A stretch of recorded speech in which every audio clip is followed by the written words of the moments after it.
So before we begin the budget work session, we have some business to take care of. So I'm calling the regular session portion of the Monroe County Council to order for Wednesday, September 7th. I'd like to do just a roll call vote. Roll call to see who's here. So I'll go down the line. Councilor Hawk. Just say here. Councilor McKim. Here. Councilor Crossley. Here. Councilor Deckard. Here. And Councilor Munson. Here. And I do know that Councilor Iverson is on his way. He had a late meeting. So everyone is here in the room except for Councilor Iverson. And the next thing I need to do is adopt the agenda. Does anyone wish to add or remove an item from tonight's regular session agenda? Council, I'd like to make a motion to table item number 3 on this regular session agenda until our meeting on Tuesday, September 13th. Second. Okay. Are there any council comments or questions about discussion about the tabling? No. Okay, and in that case, do we need public comment on that? No. Okay. Then we will have a voice vote on the tabling. All in favor of tabling item number 3 till Tuesday, the 13th, say aye. Aye. All opposed? Okay, motion passes. And with that, we have no items left on the regular session agenda. So I'm going to adopt and adjourn. All in one motion. Do I need to do any more than that to make it official? Okay, great. So now what I'd like to do is call to order the first session of the 2023 budget work session reviews and receive and discuss departmental budgets. I want to note for the record again that council members are all here in person except for Councilor Iverson. I'm not trying to single him out like that. I apologize, but he will be here shortly. We do not have anyone attending virtually on the council. So welcome everyone. As we have a new member to the process, I'd like to remind council members and the public that during these sessions, we accept, review, and discuss departmental budgets that are presented to council. This is not the final approval for the 2023 Monroe County annual budget, nor is it a formal budget hearing. The public hearing is scheduled for October 4th at 5:30 p.m. and the budget final adoption will occur on Tuesday, October 18th at 5:30 p.m. The public can make comment regarding a budget during those meetings. As we begin, a department will be invited to join us here in the Nat U Hill Room or via Zoom. As a reminder, departments have been allotted an amount of time for their budget review. And this was based on their presentations from the previous year. And that's a little negotiable. You know, we're not timing everybody down to the second, but we're just trying to keep things moving along and hopefully get out of here before midnight. That's my goal.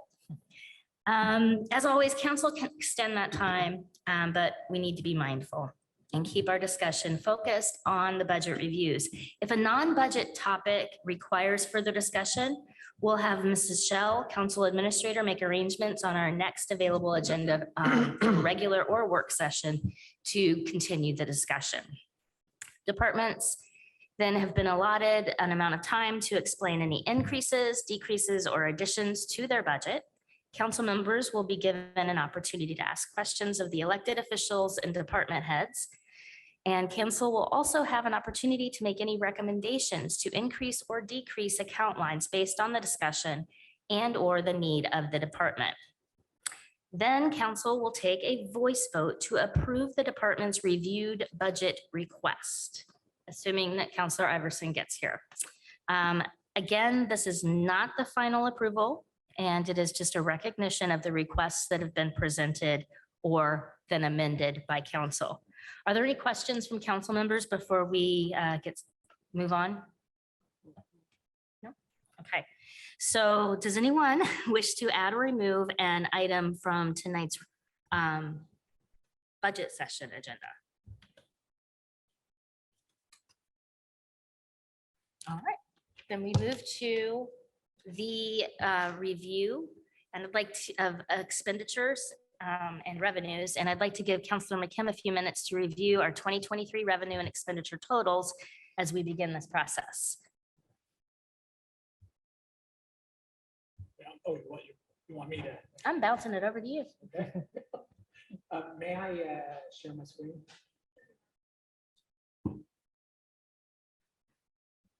Sorry, may I, let's see, I believe I can share my screen. Yes. Thank you very much. You'll see that what I have on the screen, and counselors have had access to this in the Dropbox for a while, is just sort of my summary of the 4B statements that are already in Gateway for the key funds, or most of the key funds that we tend to spend the most time and effort on. In particular, you see that kind of left of this big column labeled frozen levy, we have the 6 funds that make up the frozen property tax levy. That's general, election, health, aviation, reassessment, and cumulative bridge, along with the totals for those 6 funds. And then right of that bar, I have the PS lit, the lit special purpose, the PS is public safety, the lit special purpose, which we used to call juvenile COET. And then I've also added the cable franchise fees fund, because there's some kind of important IT things budgeted in cable franchise fees. I'd be perfectly happy to add other funds to this draft 4B if anyone wanted to. In general, all of the information on this spreadsheet comes directly out of Gateway. So you can go to Gateway and see all of these numbers in Gateway for each of the funds individually. There are a couple of exceptions. One is that the Gateway does not yet at this point include the property tax levy. And so that's a pretty big one. So if you actually look at the Gateway 4Bs right now, all of the operating balances are going to look negative and it's going to look horrible. But that's because a major portion of the revenue is not yet actually included. What I've done here, and so I put the property tax levy on line 11. Now you'll remember though that the county council has the ability to move money among the different, or move property tax levy among the different funds in the frozen levy. So that's a decision we'll make at the end when we adopt the budget and rates and levies. The only thing to remember at this point, so in other words, the numbers that you see in line 11 right now are just numbers that I have put in kind of based on my best judgment. They will undoubtedly change as we move through the budget process and as the council chooses to adopt the levy.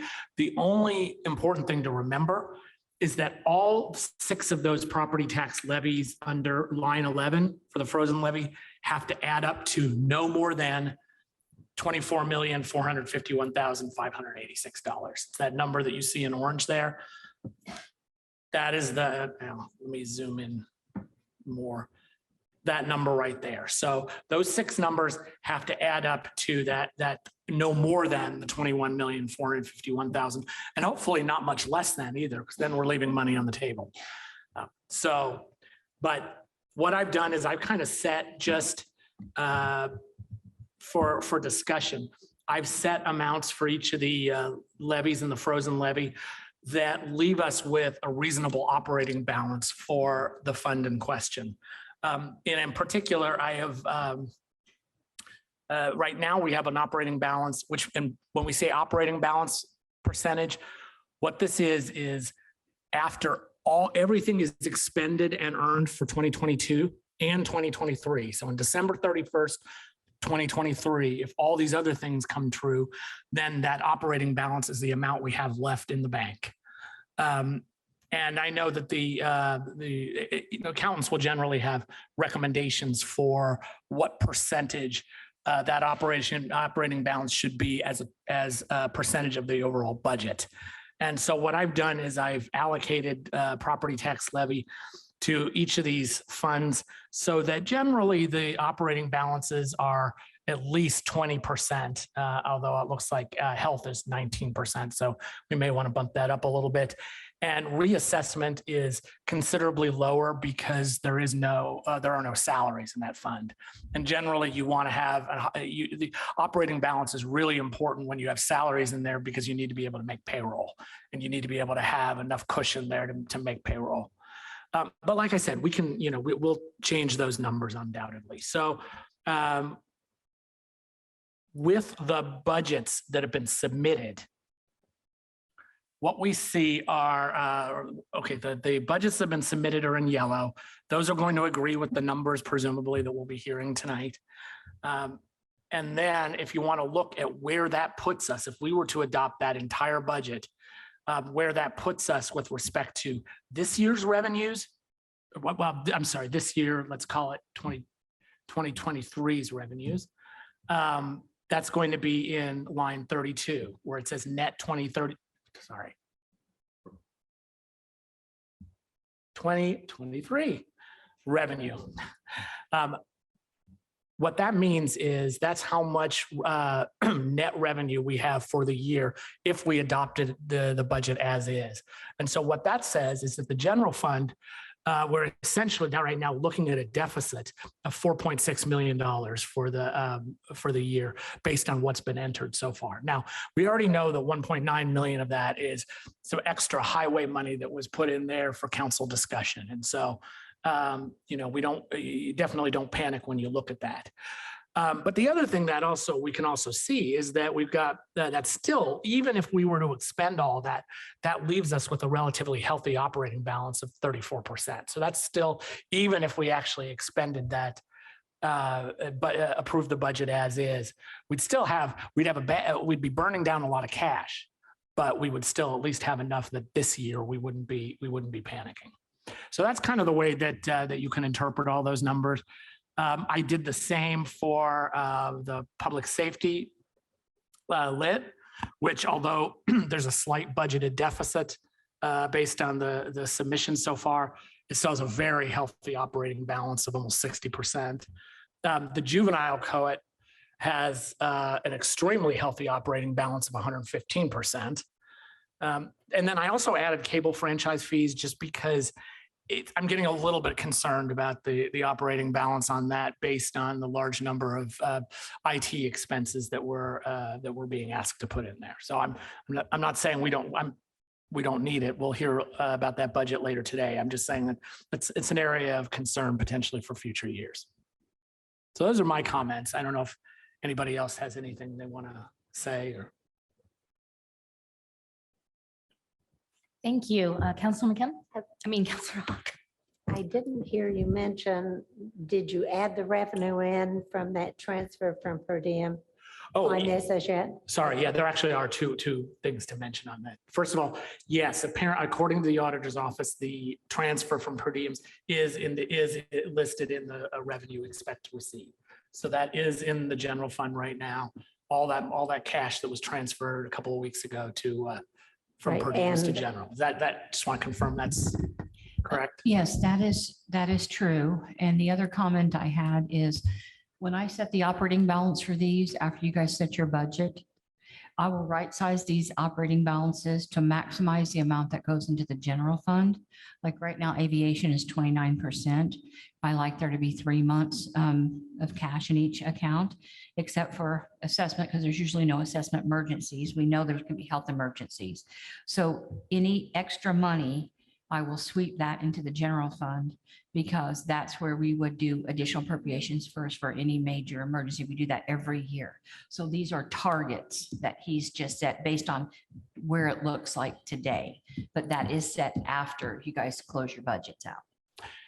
And I apologize, there is one other thing that I wanted to mention that's different from Gateway. Right now in Gateway for cable franchise fees, I think Gateway says we expect $42,000 in additional appropriations, but we already know we have a request for $208,000 in front of us. So I've changed that number on my spreadsheet to $208,000, just so we have a more realistic understanding of what that fund's going to look like.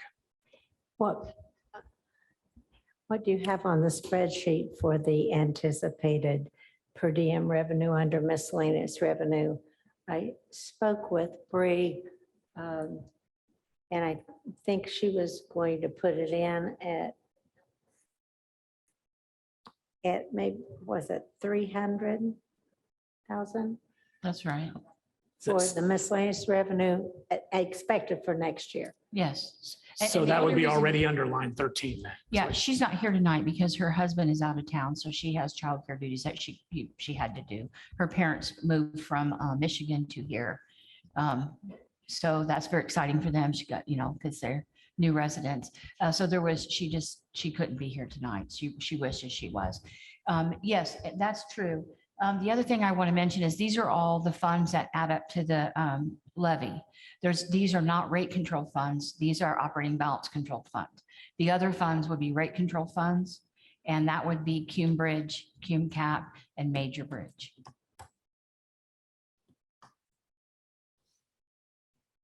All right. Are there any other comments or discussion from council before we move to our first budget session? Go ahead. I only wanted to say to council, I apologize for my tardiness, but I'm glad to join you. For the record, Peter Iverson has arrived. Any other questions, comments, discussion? Puzzlements? Okay. Let's move on. Then I would like to now invite Jessica McClellan, County Treasurer, to join us. Welcome. Council, I move to open for discussion and review Fund 100000003, General Fund Treasurer, category requests of personnel, $499,508. In the supplies category, $3,800. In the services category, $53,350, for a total of $556,658. Good evening. Welcome. Good evening, council. Good evening. Would you like to take us through a little bit? That'd be great. Yes, I will. We have the same staff that we have had for several years, and things are operating very smoothly in the treasurer's office. And so I've made the adjustments that came from Kim to our salaries. And so there's most of our, actually, almost all of our changes are only in personnel. So we made those adjustments that came from the council office to personnel. And when my salary goes up, my dues go up. And so I made the appropriate adjustment to the dues line to cover that. My big expenses in the office are mailing tax bills, so printing and postage. And the amount that I had budgeted last year was more than enough to cover the bills last year. And I always ask for an estimate for like how much costs are going to go up each year. And they always tell me that it's going to be about the same. And they say, well, it's always hard to estimate postage and yada, yada. But postage really did more than enough cover it this year. And so I would like to leave postage and printing the same for this year. And we're really a low-key office. Like all the work we do is kind of on the phone and with letters. And so there's not really a lot to keep us chugging along. Just keeping people happy in the office and getting those tax bills out. Great, thank you. Are there any council questions or comments? All right. We're always pleased because you always bring us a good budget, and I thank you for that. And thanks for taking time to talk with me the other day. You're welcome. I guess I just would like, the budget is great. I guess I'd just like to hear, kind of what your experiences are this year versus previous years in terms of people receiving their tax bills electronically, paying electronically. What kind of uptake are you seeing? In So those? people receiving their tax bills electronically, that's a big thing we're trying to push towards, but I don't, so we send about 10%. I did a little back of the napkin calculations here. We send about 47,000 tax bills and we have about 4,000 signed up for e-billing. And so that's just about 10%. And I would say that the e-billing program isn't really that successful even for the users, because users sometimes don't maintain their records in the e-billing system as carefully as they should. And sometimes they're not even getting bills emailed to them that they should be, or they're not being emailed to the right person because emails change, or even when the property transfers. There's a lot of work on the back end with the e-billing, and that's part of the reason why it hasn't been that successful. And then you ask about paying online, and we're just going more and more towards that. It's been pretty consistent, just a little bit over a third. And we're getting closer to half of people paying online, people who actually pay online. It's a majority of our payments come through escrow still. And I don't really call that is kind of like an electronic payment, but I don't count that as people who make the effort to go online and pay online. And the majority of our online payments are e-check. E-check is a flat fee of $1.50, and credit card fees are kind of a big sticking point with taxpayers. Why do we have to pay 2.45% to pay with a credit card? That's across the board. That's industry wide. That's very standard. But really, almost all of our taxpayers are paying that $1.50 surcharge to pay with an e-check. So I feel pretty good that credit card charge isn't affecting the majority of our taxpayers. Thank you. Very informative. Okay, sounds good. Any other questions or comments from council? Okay, thank you very much. Sure. That was Actually, easy. I have one more comment. You guys, just a quick update. You guys had, we talked last about a $30,000 appropriation and contractual for doing a microfilm project, and that's gone really, really well. That's completed, and I believe I still have around $10,000 or $15,000 left in there. So we're going to have, there's another couple more boxes of books downstairs. We're going to have those scanned and microfilmed as well with the remainder of that money this year. So Very cool. thank you for doing that. It worked out really well. Terrific. Thank you so much. Okay, I'm done now. Appreciate it. All right, thanks. You're welcome. Now we have to, what do we do? Voice vote now that Peter's here, I believe. So all those in favor of accepting the treasurer's general fund budget request, say aye. Aye. Opposed, nay. Motion passes. This concludes the budget review for the treasurer's office. And now we move to HR Employee Services Department. Council, I move to open for discussion and review Fund 100000309, General Fund Employee Services Department, category requests of $166,391 in the personnel category, $1,000 in the supplies category, and $46,153 in the services category, for a total of $213,544. Second. And we have our personnel administrator, Elizabeth Simpson-Stein here. Welcome, E. Good evening, council. I first wanted to express my appreciation for council and especially Kim during the budget process. No, do I need to get closer? There. And especially Kim through the budget process, it was pretty seamless switching to Lao, and Kim was really helpful. The employee services is financed solely through county general funds. The budget before you represents an increase in the publications line because some of our compliance items are going to be up for renewal in 2023. And then you'll also see the amount in the countywide employee training line, which represents the annual amount for the Fred Pryor training, which was not in there previously last year. Happy to answer any questions. Great, thanks. Are there questions to my right? Any questions to my left? The extra amount for the countywide employee training, do you want to talk about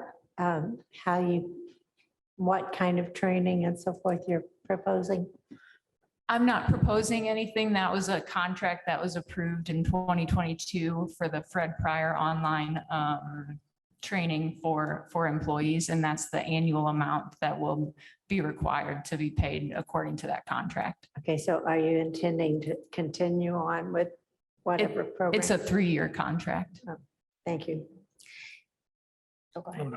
No. Actually, I was just going to ask, what kind of usage are you seeing? Do you have any data? Yeah, I think I've had a lot of really great feedback, departments using it for their employees to provide that training, and then also employees that are going in and utilizing it on their own when they have the ability and the time to do that, outside their regular duties. So there's been good feedback, I think.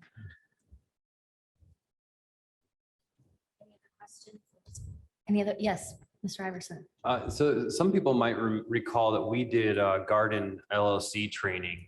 Is that ongoing? Has that contract stopped? Can you kind of update us on that? Sure.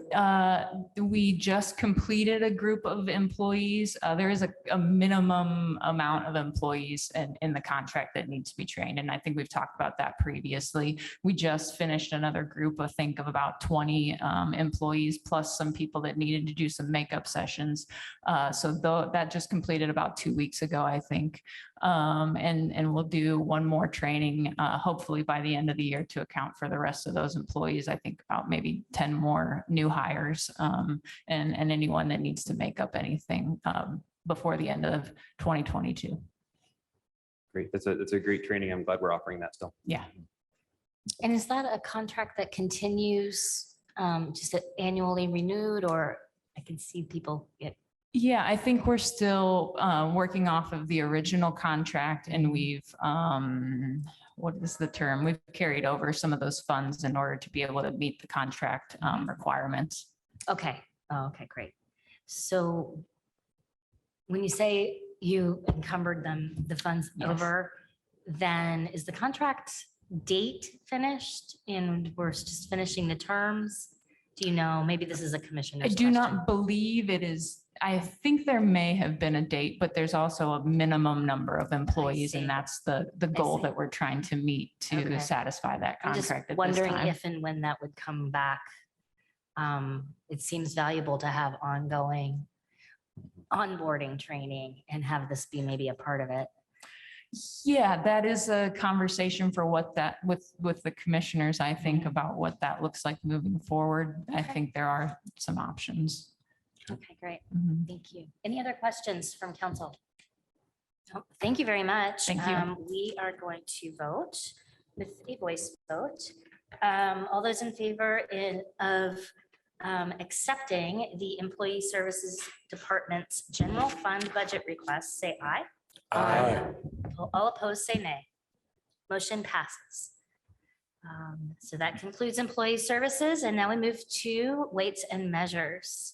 Council, I'd move to open for discussion and review Fund 100000308, General Fund Weights and Measures, category requests of $77,051 in the personnel category, $5,435 in the supplies category, $2,000 in the services category, for a total of $84,486. Second. Good Welcome. evening. Welcome. Good to see you again. Do you want to tell us anything about the budget before we? Well, the only change was a $150 change to the uniform line. I'm sorry. The only change was a $150 change to the uniform line. As usual, I try to keep mine pretty flat, so. Okay. Are there any questions from Mr.? Yes. Yes. So I noticed that fuel is flat. How are you doing with fuel this year? Fuel, I seem to be doing well this year. I don't know if I've just changed my route or what, but I am going to have enough in the fuel line to cover the year. Next year, who knows? Mhm. Okay, thanks. Any other questions from council? Well, thank you. Thank you. Thank you for being here. That'll lead us to the vote, and all in favor of accepting the weights and measures general fund budget requests, say aye. Aye. All opposed, say nay. Motion passes. This concludes weights and measures budget review. Up next, we have the Veterans Affairs Department. Council, I move to open for discussion and review Fund 100000012, General Fund Veterans Affairs, category requests of $141,395 in the personnel category, $800 in the supplies category, $4,800 in the services category, for a total of $146,995. Second. Well, hello, Ms. Birdie. Hello, I'm sitting in for Mr. Miller. However, I don't have anything in front of me, so I'll try to answer questions. All right, I think they're going to hand you something.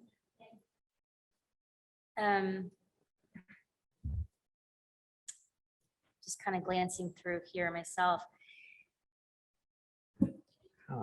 Most Okay. things have gone down, Yeah. if not stayed the Yeah, same. this is pretty I was straightforward. gonna and- say, yeah, it's generally, it's a very simple budget. Normally, it actually looks like he may have reduced the training and travel from times prior, because he's got a note here saying virtual training options are now available. So, Great, great. Are there any questions for Ms. Purdy, being aware that she might not have all the answers? No? Okay. Great. Thank you for being here. I appreciate it. And we'll go ahead.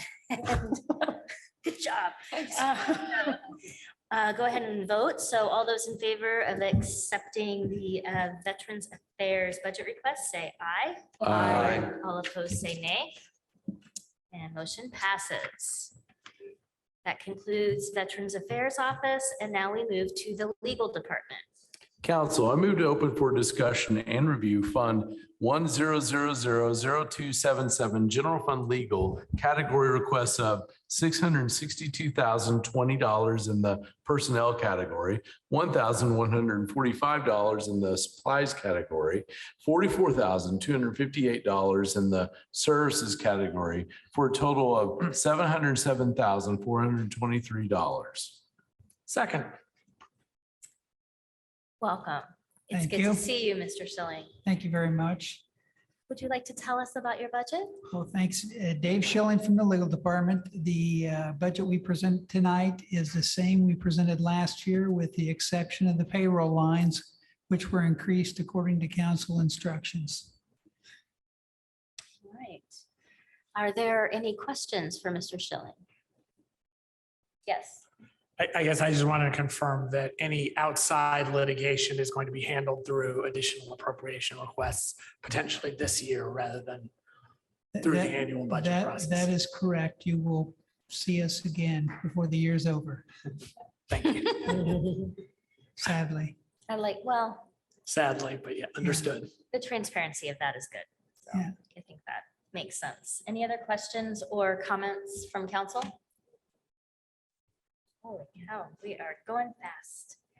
All right, well, then we will do a voice vote. So all those in favor of accepting the legal department's general fund budget requests, say aye.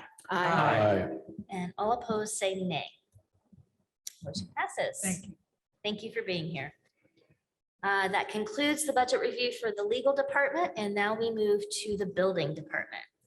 Council, I move to open for discussion and review Fund 100000312, General Fund Building, category requests of $763,074 in the personnel category, $6,485 in the supplies category, $37,075 in the services category, for a total of $806,634. Second. Well, welcome, Mr. LaRue. Would you like to tell us a little bit about your budget? Bob, oh, sorry, Bobby, you need to scoot up and pull your mic. You talk too soft. Is that better? It is for me. All right. The budget this year is essentially this same amount withstanding the personnel changes. And I'd be happy to answer any questions about it. Okay. Are there any questions to my left? Mr. McKim. I have two. First question is about vacancies. How many vacant positions do you currently have? Currently, we have one vacant inspector position that we intend to fill. And there is one vacant position at the residential office manager that we are working on filling that currently. And, there is one vacant residential inspector that has been vacant for a number of years. Okay. We didn't fill it when Ellettsville took their building jurisdiction back. And it has been there. We don't intend to fill it at any time. So that's in this budget. That Yes, position is in this budget, but at this point, you're not intending to fill it. that's correct. That's correct. Okay. Is that 13,109?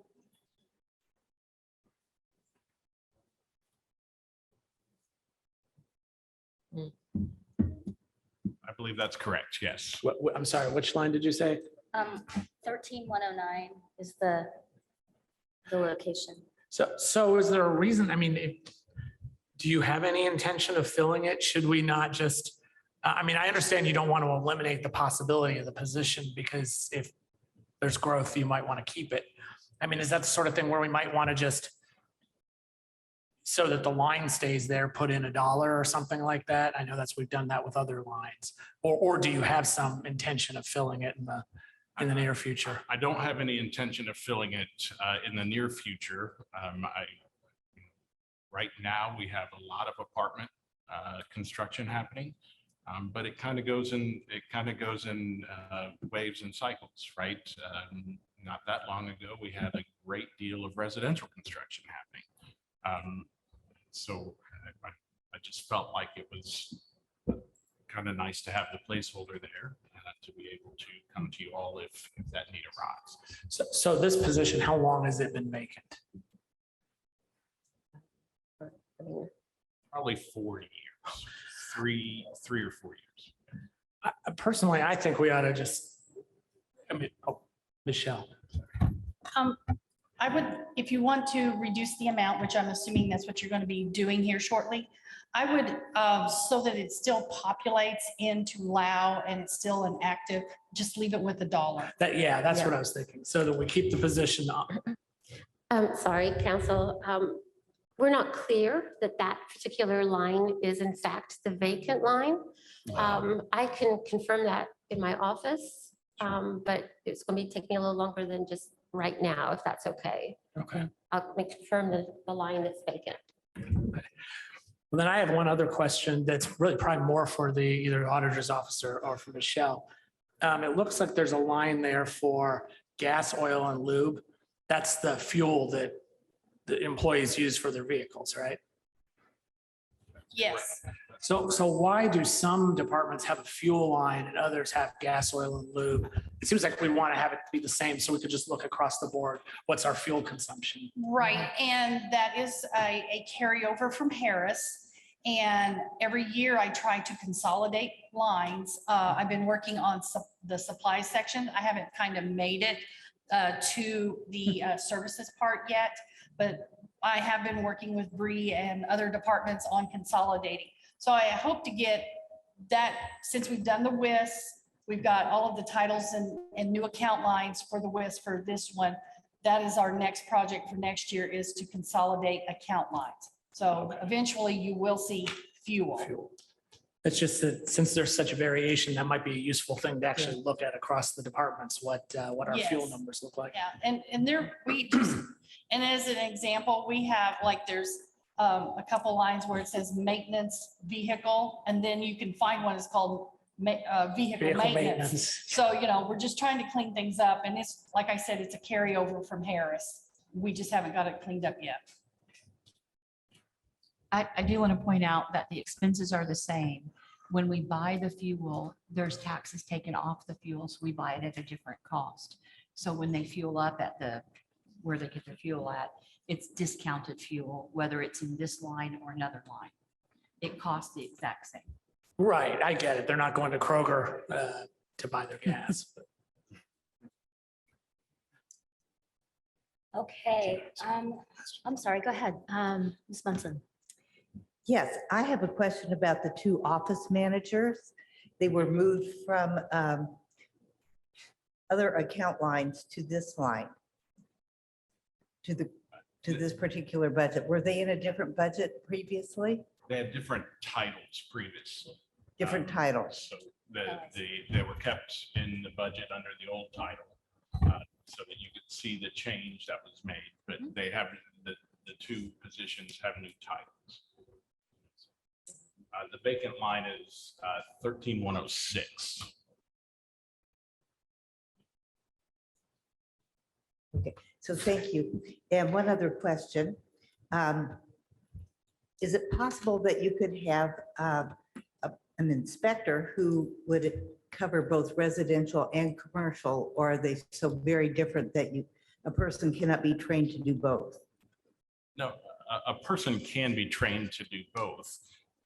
The difficulty comes in that each of the codes has slight variations. A perfect example that's easy to remember is rise run on stair construction. But there are other places where fire rated construction really primarily applies to commercial inspectors. And it's detailed and it's complicated in some cases. So it really does kind of help out a lot to keep things moving smoothly when we have dedicated inspectors to each of the different codes. Thank you. My question is in the personnel category, and I noticed that there are 3 or so where the amount in your budget is a decrease from last year's adopted budget. I was wondering if you could talk a little bit about those decreases. The decrease, I believe, happens because of longevity of employment. So as we're hiring new people, we moved the budget to reflect first-year salaries and not the salaries of long-term employees. That makes sense. Council, I move that we set line 13106, residential building inspector, a position that is currently in and will be for the foreseeable future vacant, to $1. Second. Okay, are there any questions or comments on the motion? Okay, all in favor of adopting the motion as stated, say aye. Aye. All opposed, say nay. Motion passes. Thank you all. Have a wonderful evening. Thank you. We'll actually still have to do a vote on the Yeah, bottom. that's okay. That's okay. Yeah, just give me 1 moment. Okay.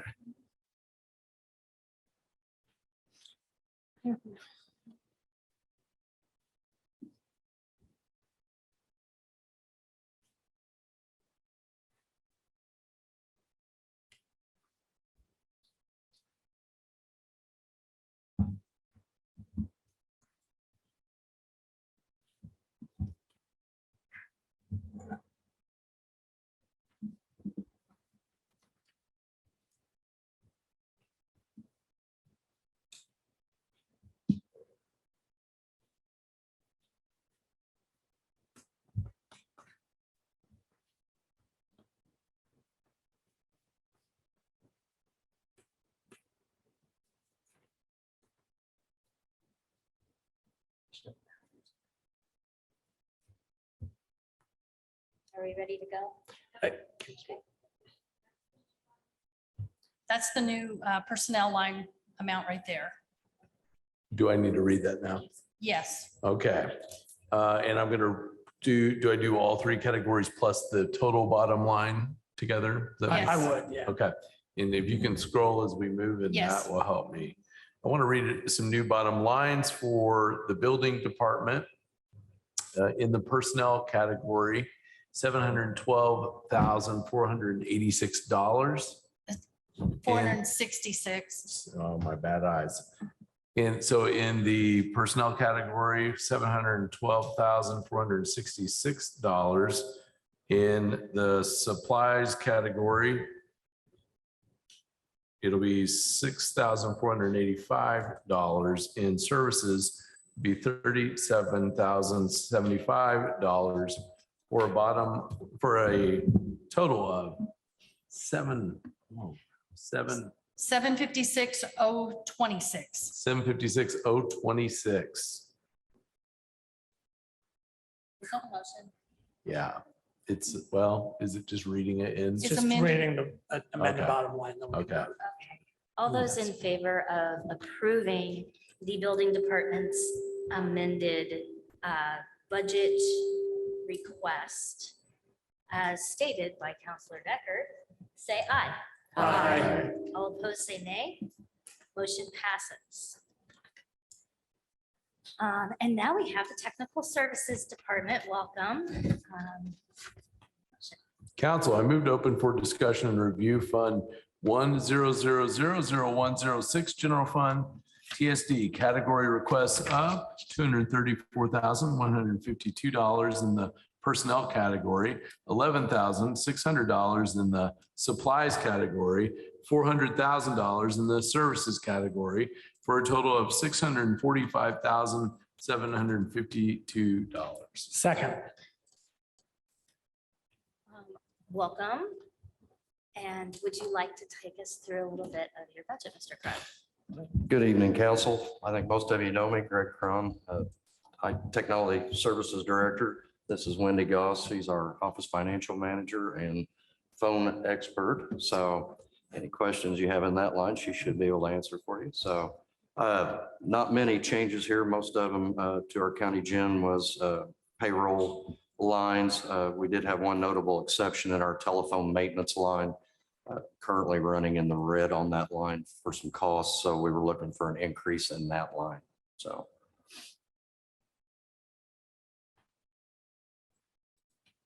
Right. Are there any questions for Mr. Crone on the budget to my left? Well, yes, Mr. Cronin, I appreciate you answering all my questions before. Can you just talk a little bit more about the telephone situation, just because that really is a pretty substantial increase? It is, and I understand the reason for everyone's pause on that. One thing that AT&T has increased its analog line charges. We do have a lot of analog lines still at the county, both for redundancy, fax lines, and some other communications that has to be on that. AT&T has dramatically raised their monthly charges on those analog lines. Additionally, during COVID, we deployed a lot of iPads, tablets, cell phones, devices using data plans, the MiFi devices. Those monthly charges have racked up. Right now, I'm roughly $160,000 in the red on my telephone maintenance line. Wendy and I have gone through and identified the 30 analog lines that were no longer used. We have had those lines terminated, so we're trying to get that bill down as quickly as possible. One of those lines was getting ready to total $18,000 a month. So getting that knocked out of there was a major. What was that number? $18,000 a month for a single line. What that was an old T1 service line we had running between the Justice Building and the courthouse. It had never been terminated. AT&T is getting away from analog service as much as possible. So they're raising costs. For one, as customers come off, the burden falls on those who are still using those services. And AT&T is also increasing those costs as a deterrent to get you off of those. So when we started seeing those numbers, the alarms bells start really ringing. So we went through with a fine tooth comb, trying to identify every line we could to drop. I've also begun reaching out to the various departments about their wireless devices.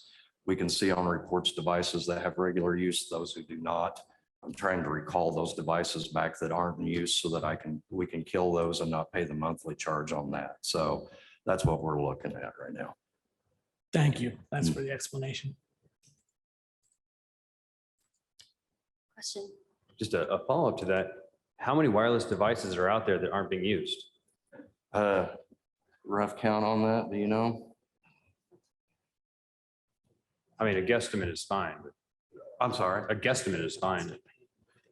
We have, I was going to say the last number I saw was roughly 25, but I can get you that number, but I don't have an exact number with me here. And how many total wireless devices are out there? Well over 100. Okay. We have a lot of cell phones that are on data plans, where they're unlimited data plans, but we pay through FirstNet a large sum of money to have that service. So that's what we got. All right. Are there any other questions? Oh, Ms. Presley. I have a quick question. I don't know if this is first budget for me, so hopefully this is where I should be directing the question. So you just mentioned AT&T is increasing the prices for lots of different things, correct? For analog phone service, Okay. yes. Is there, I don't know, like I said, I don't know if this is a question I should be directing this to you. Is there any chance of possibly looking outside of AT&T for services? Most of our systems are on network voice over IP. So we use AT&T and Mitel for that. Okay. A lot of the analog lines that we've seen, the service isn't required anymore, so we've terminated them. The ones that are there, we don't have an option. There's only one local provider here in town. So that's why we're trying to get this down to as minimum number as we can and trying to get those charges to where it's a $70 a month line charge versus several hundred. So Got it. we're cutting Or where we can. 18,000. I'm sorry. Or 18,000. Or 18,000, correct. So we've had several talks with our AT&T representative about all this. One, we were a little disappointed they didn't give us any kind of heads up. We got basically we're getting a bill that notified us rather than a notice of, hey, we're getting ready to dramatically increase your cost. So we've had a lot of discussions with our AT&T rep trying to get this straightened out. I think a lot of people can probably relate to that. Yes. Well, kudos to you all for trying to get those costs down as much as possible, because that's insane, but thank you. Other questions? Services? No? Great, okay. Then we will go ahead and vote. So all in favor of accepting the Technical Service Department's General Fund budget request, say aye. Aye. All opposed, say nay. Motion passes. Thank you very much. We do have an 11B. Council, I move to open for discussion and review Fund 11700106, Public Safety Lit TSD category requests of $80,000 in the services category for a total of $80,000. Second. Could you just describe this line for us real quick? This is the one. Yeah. This is another telephone line that we have for our first responders. This is our sheriff's department, our emergency management, health department, and some of our coroner's charges. This is for the FirstNet wireless first responders. Their phones are paid for separately out of this PS Lit fund.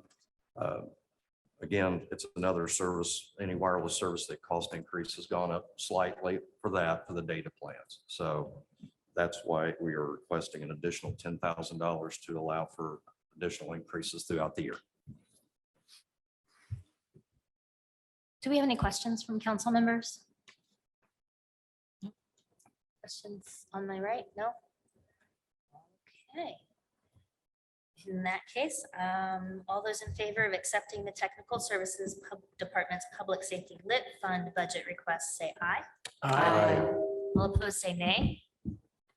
Motion passes. And that concludes the Technical Services Department budgets. Thank you very much, Council. Thank you. That brings us to Emergency Management with item 12A.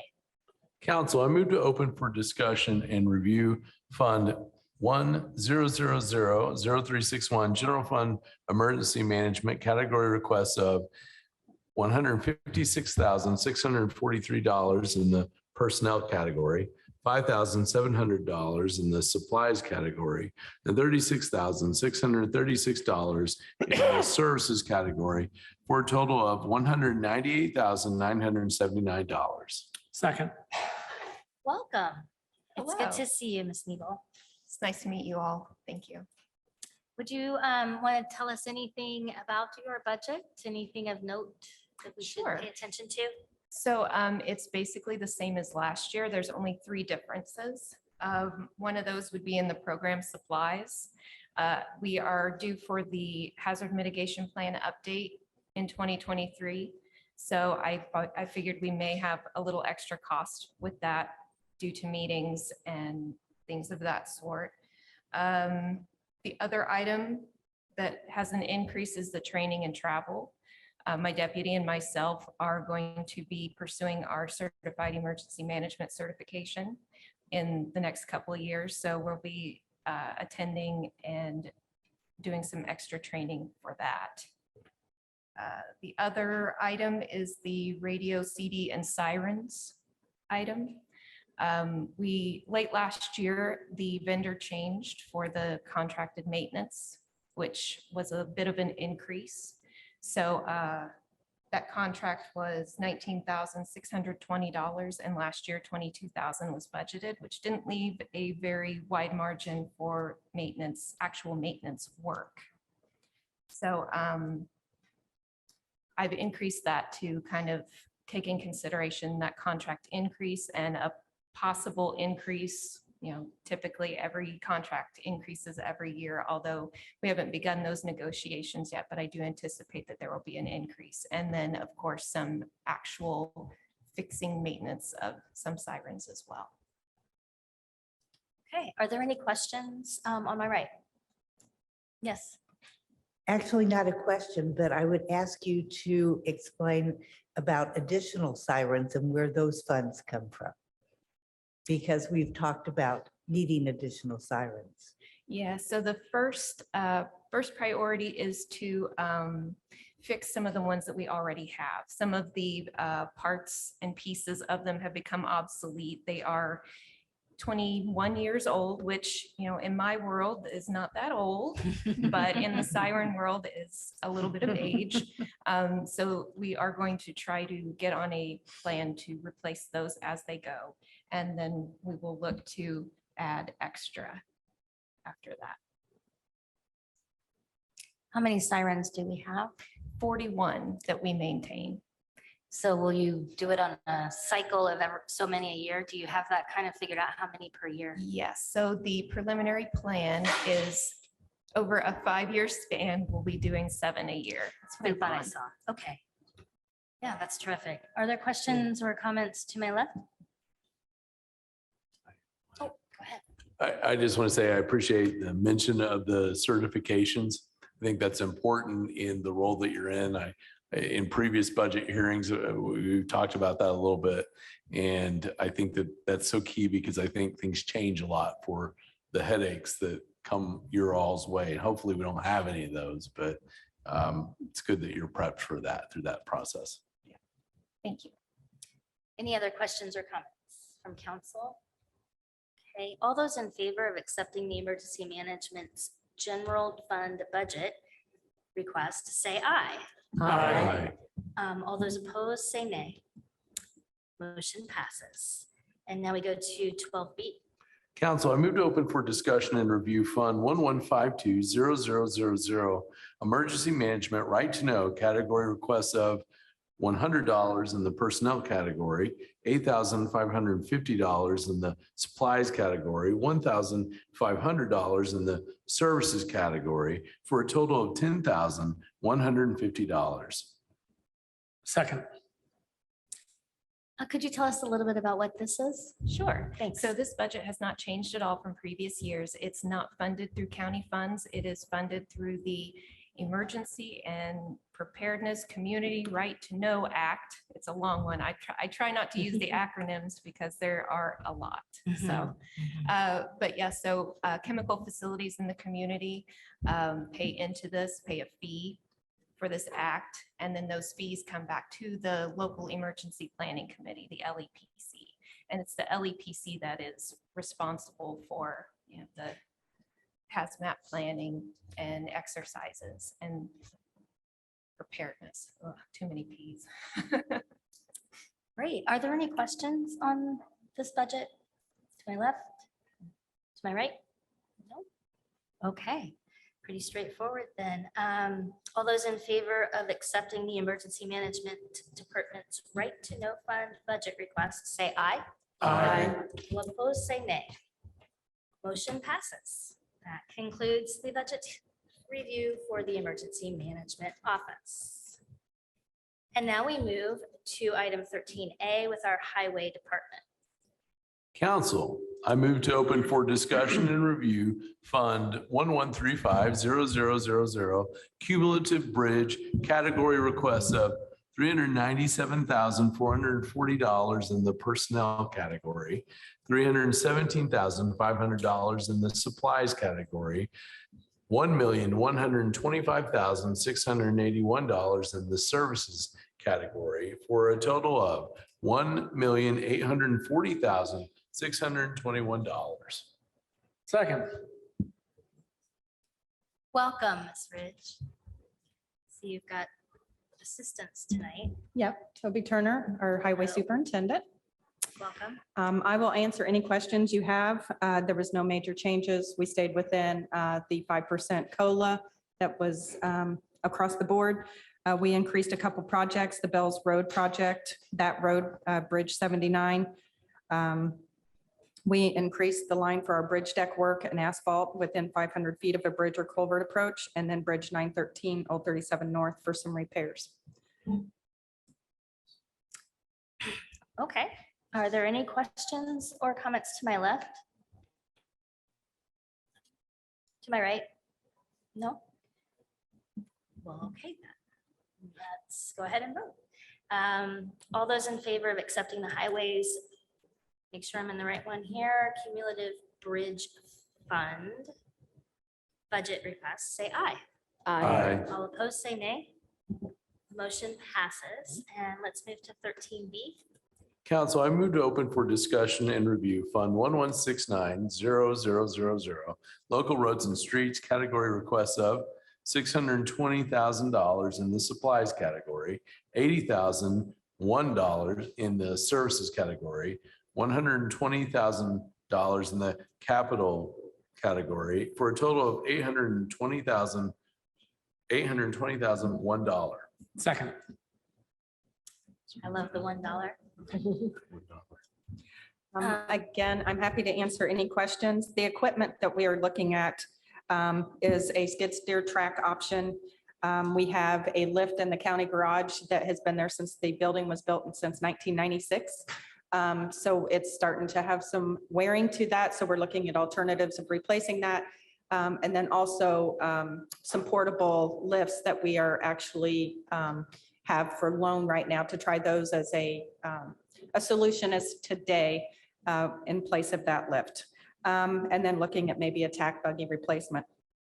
I did create an Old State Road 37 South and Dillman Road project. That's a project that we would like to apply for HSIP funds, Highway Safety Improvement Program. Probably in this call for the NOFA call that'll be in November with NDOT. We have that under design at this time. We increased the bituminous line by $100,000 to improve the paving program. And the remainder of cash funds are used for the major infrastructure projects that are grant funds, such as Hunters Creek Road and Sample Road that are under construction. Great, thank you. Are there questions or comments to my right? Are there any questions or comments to my left, Mr. McKim? Yeah, would the HSIP project, does that go through the MPO? Yes, this intersection is the borderline within the MPO, but after talking with NDOT, when you do it through their NOFA call, they have they have their own sources of HSIP funds to where it would not be run through the MPO. Okay, so it really wouldn't, in other words, the other LPAs of the MPO would have no reason to oppose it then, because they wouldn't be losing anything. Correct. Thank you. I'm just trying to be delicate about that. Are there any other questions, concerns about the budget? I would like, if you wouldn't mind, just I mean, I know we've had some conversations about this, but if you could talk about the increase to the bituminous line and why. Absolutely.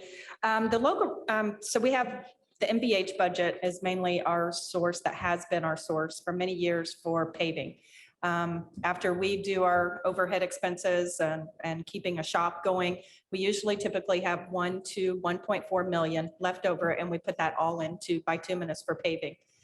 As of today, it costs about $100,000 to do 1 mile of paving, and we maintain 725 miles of roadway.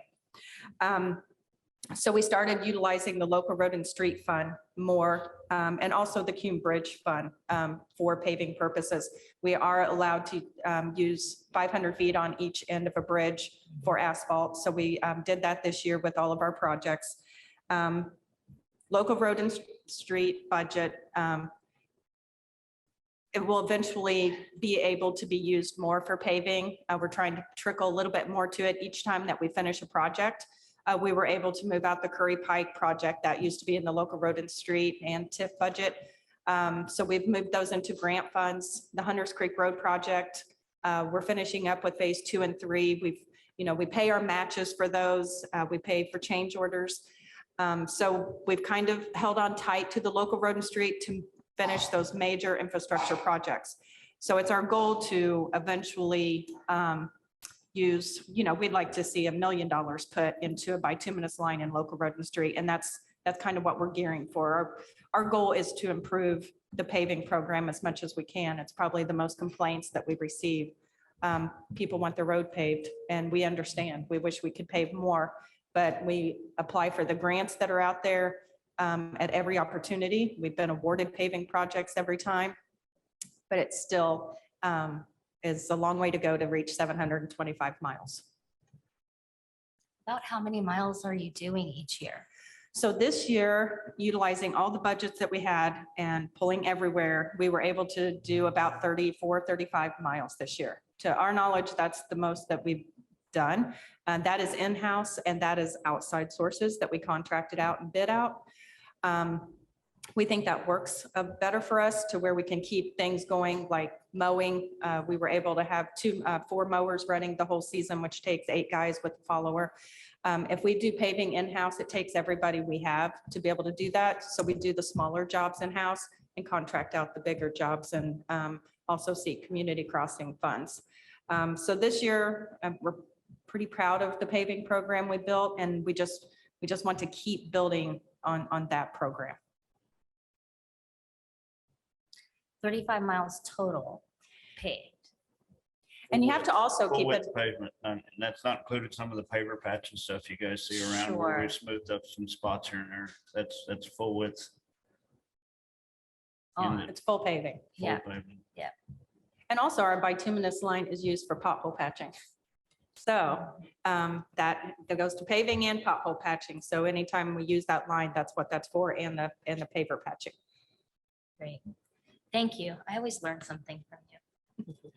I always learn something from everybody. So That's the goal, right? Yeah. Are there any other questions?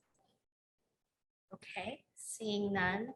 All in favor of accepting highways, local roads and streets fund budget requests, say aye. Aye. All opposed, say nay. Motion passes. And now we have item 13C.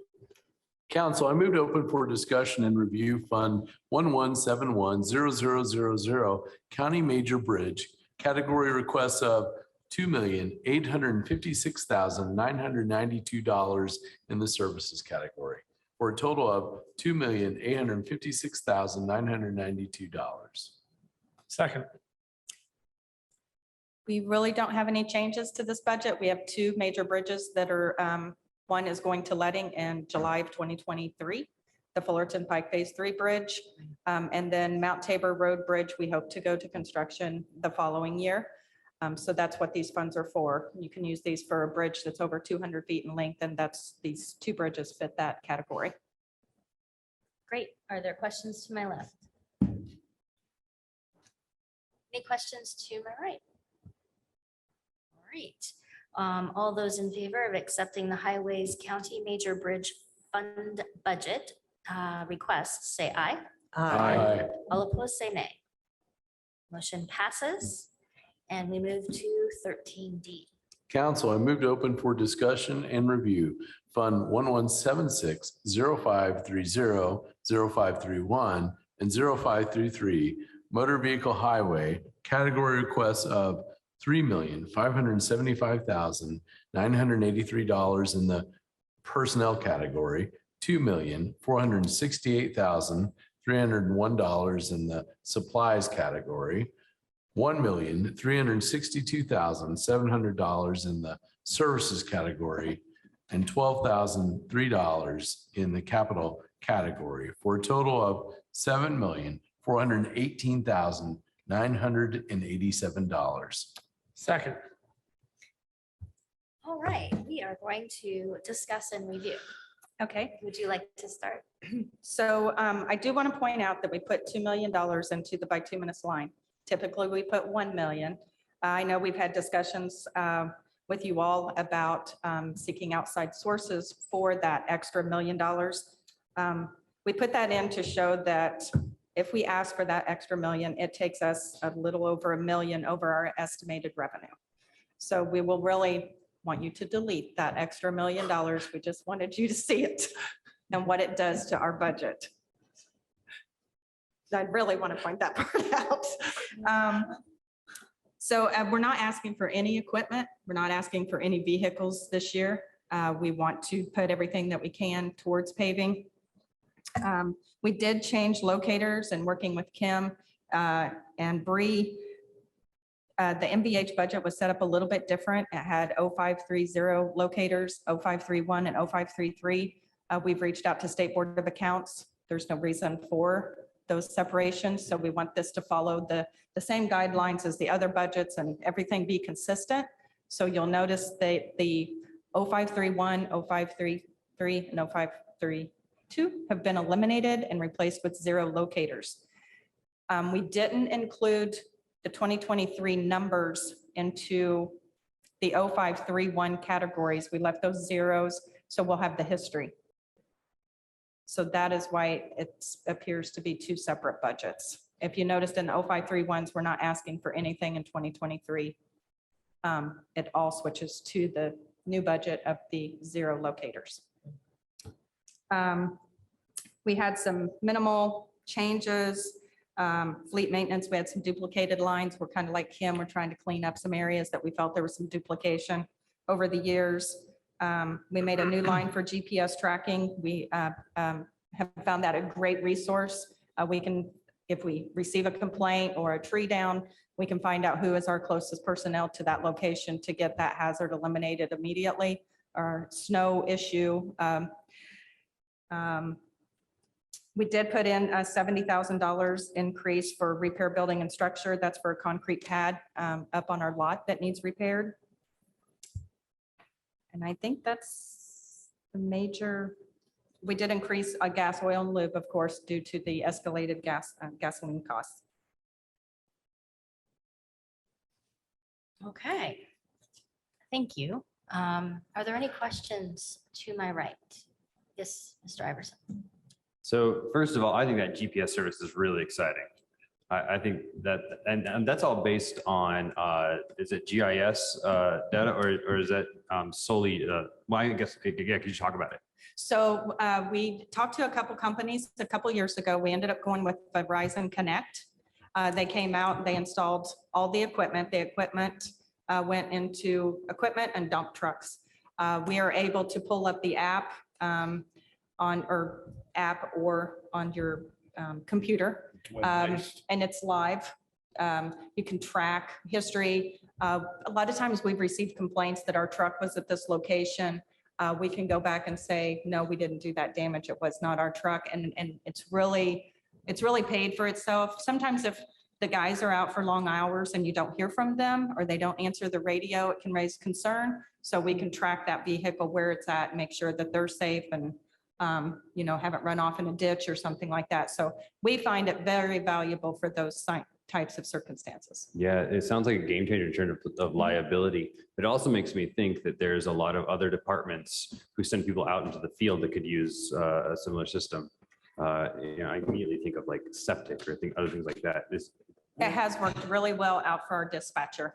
He sits by the phone for 8 hours, or if he's there for a snow event for 30 hours. And the calls are continuous of people calling in for complaints. So again, he can get on there, and if he sees that there's a truck that's right next to there, he can investigate it right then, and they'll let us know what he finds out.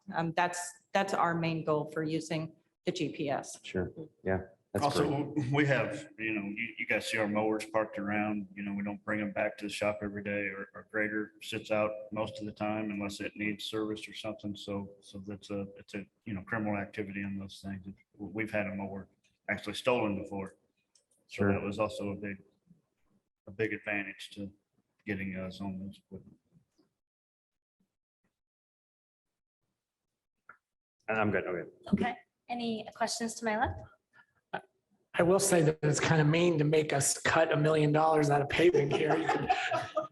Can you imagine the political videos? The county council cut $1 million from the paving budget. I apologize for that. I wanted to stress to you what it would do to our budget. I'm not comfortable with going over our estimated revenue on any budget. As you see, I'm 300,000 over on Cume Bridge. So I will watch that really closely. So if I have to come in for an additional, but I guess it was to show you the need that is there, the complaints that we get. It's continuous. Cost of materials. Cost of materials are up. So. Well, so, I mean, that, I guess we might as well just have that discussion now about the funding, because there are a couple of different options here. So clearly the revenues won't support the 2 million. So we know we need to, that's just a placeholder. We need to know, we need to take $1 million out here. It seems to me that our options, I see 5 possible different options here, assuming we take that $1 million out. We could just leave it at that, and that leaves us with less additional paving than we'd like to have. And maybe would that also leave us short of possible matches for community crossings? Yes, so we just completed, we just submitted this round of community crossings, and our local match, if we were awarded the paving projects that we submitted, our match would be $835,000. That would take almost our full $1 million for 2023. Got it. So if we did get that, we would want to fulfill that obligation to do those projects, and that would leave us, 200 Almost some thousand nothing to, left. and we would patch around the rest of the year. Yeah. Got it. So yeah, so option 1 is essentially nothing. Option 2 is to pay for it out of county general, and we've already got a $1 million request in general. Another is to pay for it out of the economic development lit, which I know that, in some ways that makes a lot of sense. I think before we don't even have a budget for that in front of us. Before we would do that, we probably want to make sure we talk with Mr. Cockrell, because he's planning for the possible bond anticipation note for the purchase of the jail. We wouldn't want to do anything that would impair that, but at least that's a possible option, because that's new revenue coming in. There's ARPA. I mean, it's certainly, we do have the revenue replacement that would allow it to be used, would allow us to use ARPA.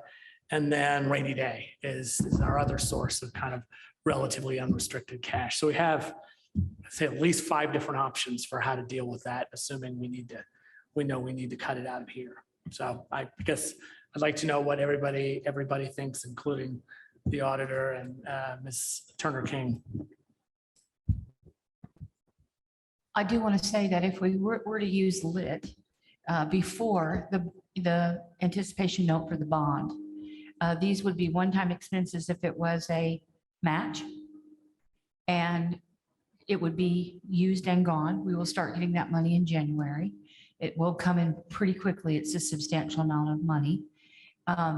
So before that bond was made, before those commitments were made, we could certainly pay that amount off if we did it that way. I just want to let you know that you don't want, what Jeff is talking about is when it crosses, that money may be committed other places, but until then, it's uncommitted. I mean, personally, that's my favorite location for it as well, but. Councilor Hawk. Oh, yes, I think definitely not county general, definitely not that. But we know that we could always, if we can't get it from any of the other funds, the state allows us to take it from rainy day. Now, I know that's not our first choice, but we know that's our fallback choice, so that highway will know your community crossing dollars are covered. And that's like, in my head, I had about $900,000, and that's about correct. That way you could leave, that frees up that money for your paving in your highway. So that's, I mean, we know we can do it. But we need to remove that extra million out of the highway budget because that's not responsible for us to approve something we know is not possible.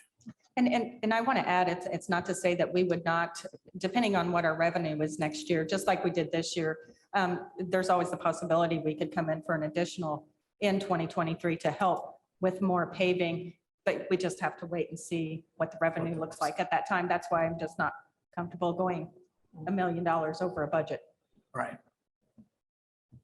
I just Go ahead. just wanted to chime in. I think that's a really good point. And I think that's why maybe the ARPA option isn't necessarily a good idea because we just don't know so much of what's going on in the future. And, just the ARPA has so many, use cases that are defined by Treasury. So I'm hearing that we're whittling our options down.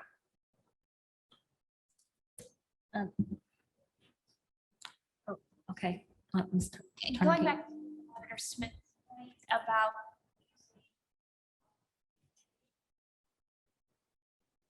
Not really. better.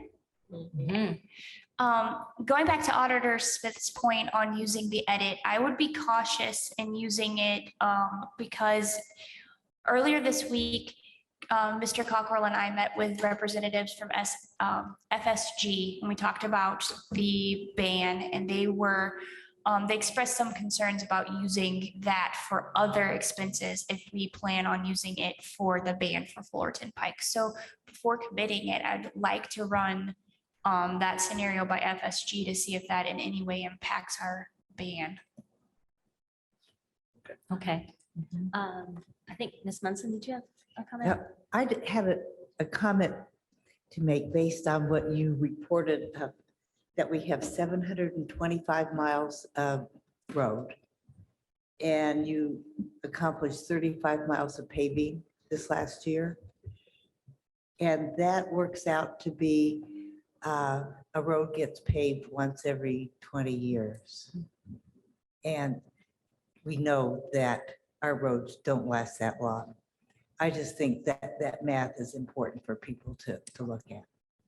And that's not looking at paving a Curry Pike, which is 4 and 5 lanes. Yeah, right. Those bigger roads are taking way more money. So it would be a better way to think about it in terms of lanes, maybe paving lanes. You could talk about lane miles. Yeah. Lane that. miles, yeah. Mhm. Yeah, that's exactly where I was headed when I was asking about that. It's interesting. I guess just to summarize where we were with the funding sources, my preference would still be economic development, but I'm certainly willing to have that conversation with both FSG and Mr. Cockrell to make sure it wouldn't impair anything else. And then we have rainy day as a fallback. So, I mean, I think we can safely eliminate it both from MVH and from highway or from general today, but with the intention of in the next week or so coming up with a more definitive answer on what the strategy is. I mean, is everybody in support of, in principle of the additional paving money? I mean, Yes. right. We certainly don't want to miss out on it. I mean, we've been so successful in community crossings grants as it is, and we obviously want to do our best to double our money. So, okay, well, so with that in mind, council, I move that we reduce line 1176 by 2 minutes from $2 million to $1 million. Second.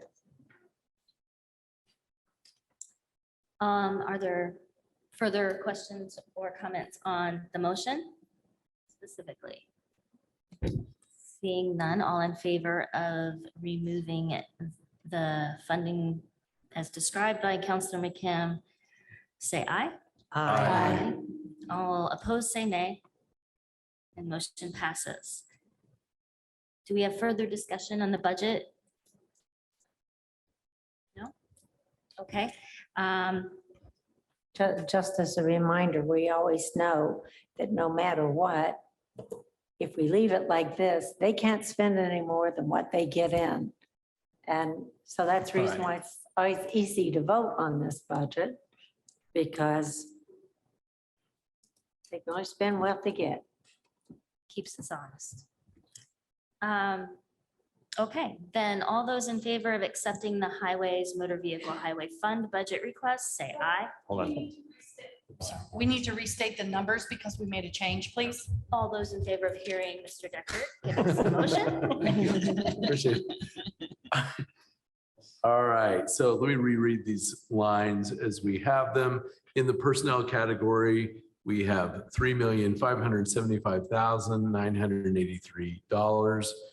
In the supplies category, we have $1,468,301. In services, we have $1,362,700. In the capital category, $12,003. And a new total of $6,418,987. No, it's not a new motion. It was, All right, now I will ask everyone if you are in favor of accepting the Highways General Fund budget requests as just dictated by Counselor Decker. Please say aye. Aye. All opposed, say nay. And motion passes.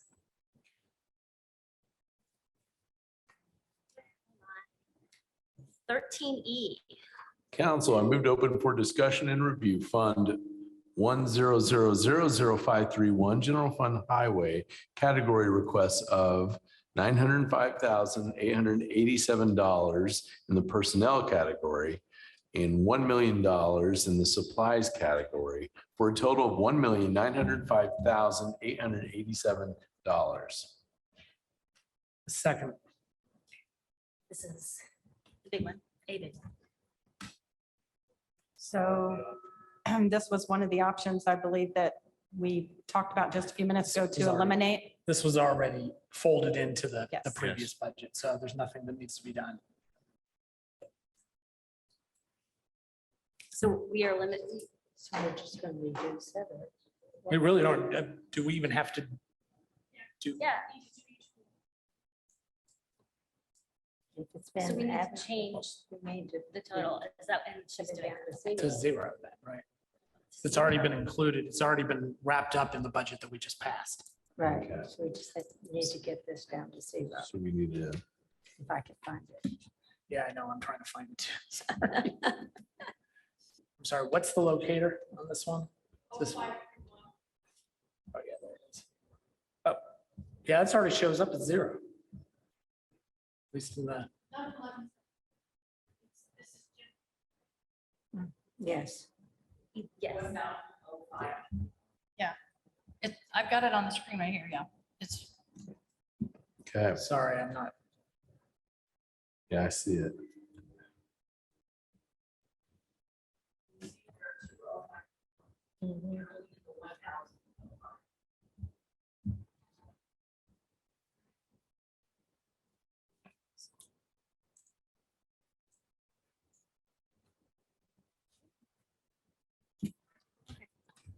Sorry, I'm still just trying to find it there. Okay, there it is. Council, I move we set the entire location 0531 in the general fund to zero. Second. Any discussion or questions about the motion? All those in favor of setting the total to zero and this fund, say aye. Aye. All opposed, say nay. Motion passes. Do we need to accept it as well, since now it's nothing? Vote on the bottom line of zero. yeah, with the bottom line of zero. All right, So yes. I think so. Okay, all right, so all in favor of accepting the Highways General Fund budget request as amended, say aye. Aye. All opposed, say nay. And Motion passes. Remind me to bring my reading glasses tomorrow. Yeah. I know. Can you give me just a moment?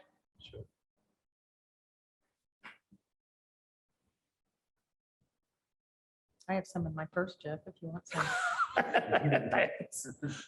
Be very famous. I'm sure they're much more stylish than anything I would come up with. No.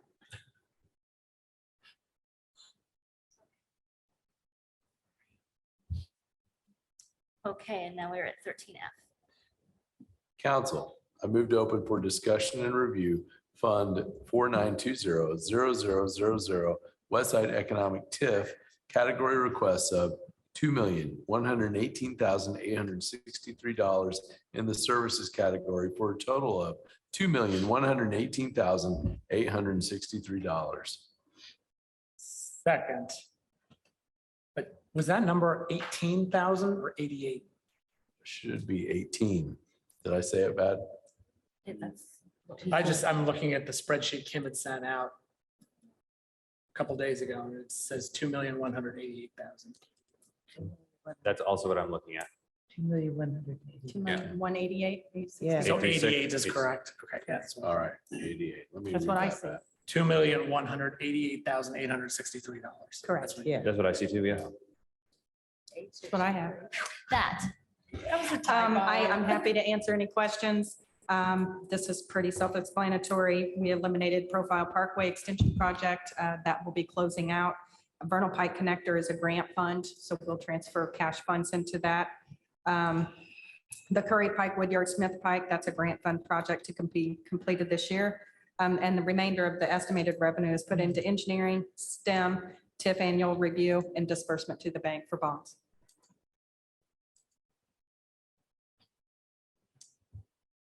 Any questions to my right?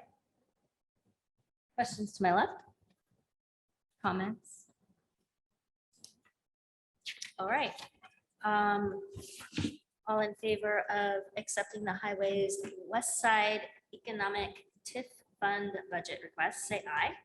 Aye. All opposed, say nay. And motion passes. We are at 13G. Boy, it goes on and on.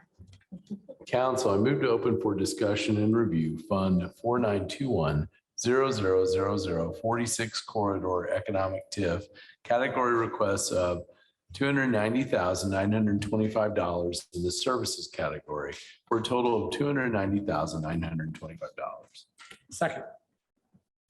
Again, this budget, the estimated revenue is distributed between the annual review, report, engineering, and the bank disbursement. Any questions on this fund? Yes. What's the what's the schedule on the I don't remember what it's called now, but the Stouts Creek. The Hunter Valley Road. Hunter Valley Road, yeah. I believe they're still working under that. I think the owner of that area is working with a local engineer to get it designed. I know we've worked with Paul, the highway engineer, on different specifications for the building of that road. Okay, so it is under engineering now. Yes, to my knowledge it is, because we've just gone back and forth with the specs on building the road and sidewalks and things like that. Thanks. Any other questions? Right. All in favor of accepting the Highways 46 Corridor Economic TIF Fund budget request, say aye. Aye. All opposed, say nay. Motion passes. 13H. Council, I move to open for discussion and review Fund 4922-0000 Fullerton Pike Economic TIF category requests of, in the services category, $150,000 for a total of $150,000. Second. Anything to add on this one? Again, it's just distributed to the annual report and engineering. Okay. Any questions from council? All those in favor of accepting the Highways Fullerton Pike Economic TIF Fund budget request, say aye. Aye. All opposed, say nay. Motion passes. And we move to item 13I. Council, I move to open for discussion and review Fund 4934-0000, Curry Profile EDA, category requests of $48,549 in the services category for a total of $48,549. Second. Same with this budget, just through disbursement to the bank and the TIF annual report. All right, any questions? Questions? No? Then, all in favor of accepting the highways Curry Profile EDA fund budget requests, say aye. Aye. All opposed, say nay. Motion passes. On to 13J. Council, I move to open for discussion and review Fund 1197-0000, Stormwater Management, category requests of $905,599 in the personnel category, $149,000 in the supplies category, $1,410,502 in the services category, $50,000 in the capital category for a total of $2,505,101. Second. Okay, No really big changes to this budget. It was presented to the Stormwater Board and approved before it was submitted to the auditor's office. We did have to increase our software line by 8,000, and that was because of the increased employees in the department and use the asset management program. We did include the new line for hydro seeding, which is 15,000 that we put in for that. We did put in for one stormwater vehicle replacement, and we increased gas, oil, and lube by 50,000 due to the escalating gasoline charges. all right. Are there any questions to my right? Yes, Mr. Iverson. Have you already started hydro seeding? Pardon me? Have you already started hydro We seeding? have. How's that We- working out? Great. Yeah? So we've done Wisnam Road, Mount Carmel Road. We actually hired this out. It turned out really well. A lot of times a property owner doesn't like the way we leave the looks, the appearance of a ditching project, but it's necessary to keep the water off the road. So this kind of helps it, the erosion makes it look green, and the appearance is a lot better. It's a lot more accepted. We don't do it on every ditching project. It just depends on the terrain, if there's trees, whether or not it's yards. So we look at each location before we decide to do hydro seeding. And we also did in the community crossing grants for those roads that we submitted, we included hydro seeding to those projects. Interesting. And public feedback has been good so far? Yeah, the complaints that we used to receive on ditching were really just, we're not receiving them like we did. I think we're leaving it a lot more acceptable for the property owner to know that we're trying to make it better. That's a plus. That's great. It helps us as well because that straw that we put down too sometimes ends up in our own culverts. So, Right. Yeah. or right down the road or traffic blows it off or blows the seat off. So it's been it's expensive, but we get stuff going very fast. It's good feedback. Thanks. Questions to my left? Any other questions? Okay. All those in favor of accepting the Highways Stormwater Management Fund budget request, say aye. Aye. All opposed, say nay. Motion passes. And that concludes the budget review for the Highway Department. Thank you. And thank you for the discussion on the paving and any assistance that you foresee in the next week. We appreciate it. Sorry, Madam President. I did have a question. How are you doing with vacancies? We've had, we just now reposted on Indeed about a week and a half ago. We received 2 applications, I believe, during that time. And actually, I don't know if you're on the Indiana LTAP listserv. Some of the other counties just now reached out wanting to get information from other counties, how they're dealing with the CDL license. And I believe Brown County stated they have 6 positions open at this time. There's a couple other counties. We're still working with LTAP on a training program. I hope to have more information at AIC when we attend that, and then IACC. but they've been working on that all year to try and help the counties come up with some type of training program. It's just whether or not you have to have an on-site trainer also. So there's a lot to it.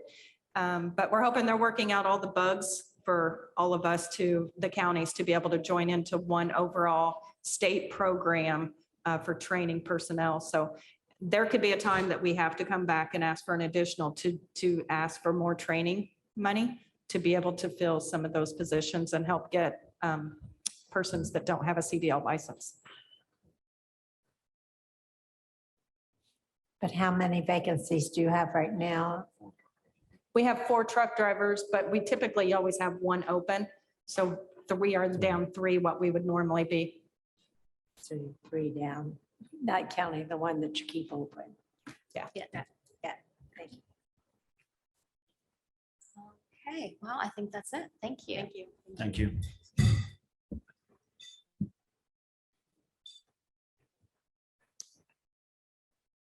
All right, we are ready for item 14A with our Board of Commissioners.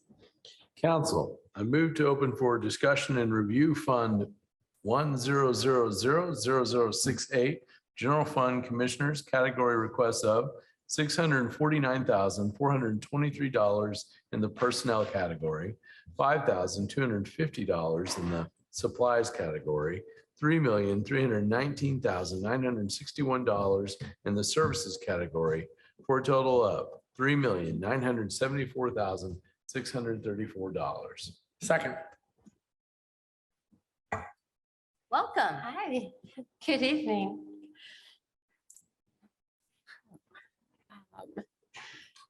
I'm gonna It's an start the ensemble. show. I know. So this is the County General, right, Commissioner 0068? Yeah, just for everyone's information, this budget provides for the general operations of the Commissioner's office. Addresses the personnel expenses for soil and water conservation districts. Provides a tax rate for community intellectual disability and the community mental health centers. We have a little trouble hearing. Sorry. Okay. I'm not usually quiet. Yeah. So. Provides financial assistance to the BEDC, HealthNet, formerly known as VIM, 4-H, and for a number of veterans events. It also provides the Rural Transit Grant match money, does the elected officials bonds, and takes care of the non-health insurance that's required by the county. So this budget before you today, there's a couple of items that are higher than normal, or that we've not always included. We have included a communications manager position. And this position had actually gone through WIS before we went through the reclassification. So it has not been actually weighted, I believe, in the new formula. However, it was a PAT. I don't remember now the old ones, but I submitted it as if it was a PAT A 35-hour first-year employee. We have also included in the professional services the option of an increased $25,000 in the event that you would prefer that the communications be handled through a contractual agreement. The insurance line reflects a 9% increase. I don't have the numbers yet for 2023. And hopefully that 9% is sufficient. Some people I talked to are not confident of that particular number. So I'll let you know next year if I'm back. And the other one that's different this year is the support for boards. This one looks like we've significantly increased that amount. However, it does include the $10,000 for girls coding. And it also includes, and this was just an arbitrary number that I came up with, of 35,000, in that the county is in some conversation with the city on combining the human rights commissions, and that would, the city would have a designated person that's actually focusing on the Human Rights Commission. They're going to provide literature, education to the community, and obviously the investigation of claims. That number, as I said, is arbitrary. And obviously it'd be dependent upon you guys, whether or not you approved of that kind of marriage, if you will, of our two entities. So, but that is what is included in that particular line. Oh, yeah, oh, yes, and the BEDC line in this particular budget, I doubled it for some reason, so we need to just cut that in half to 5,250.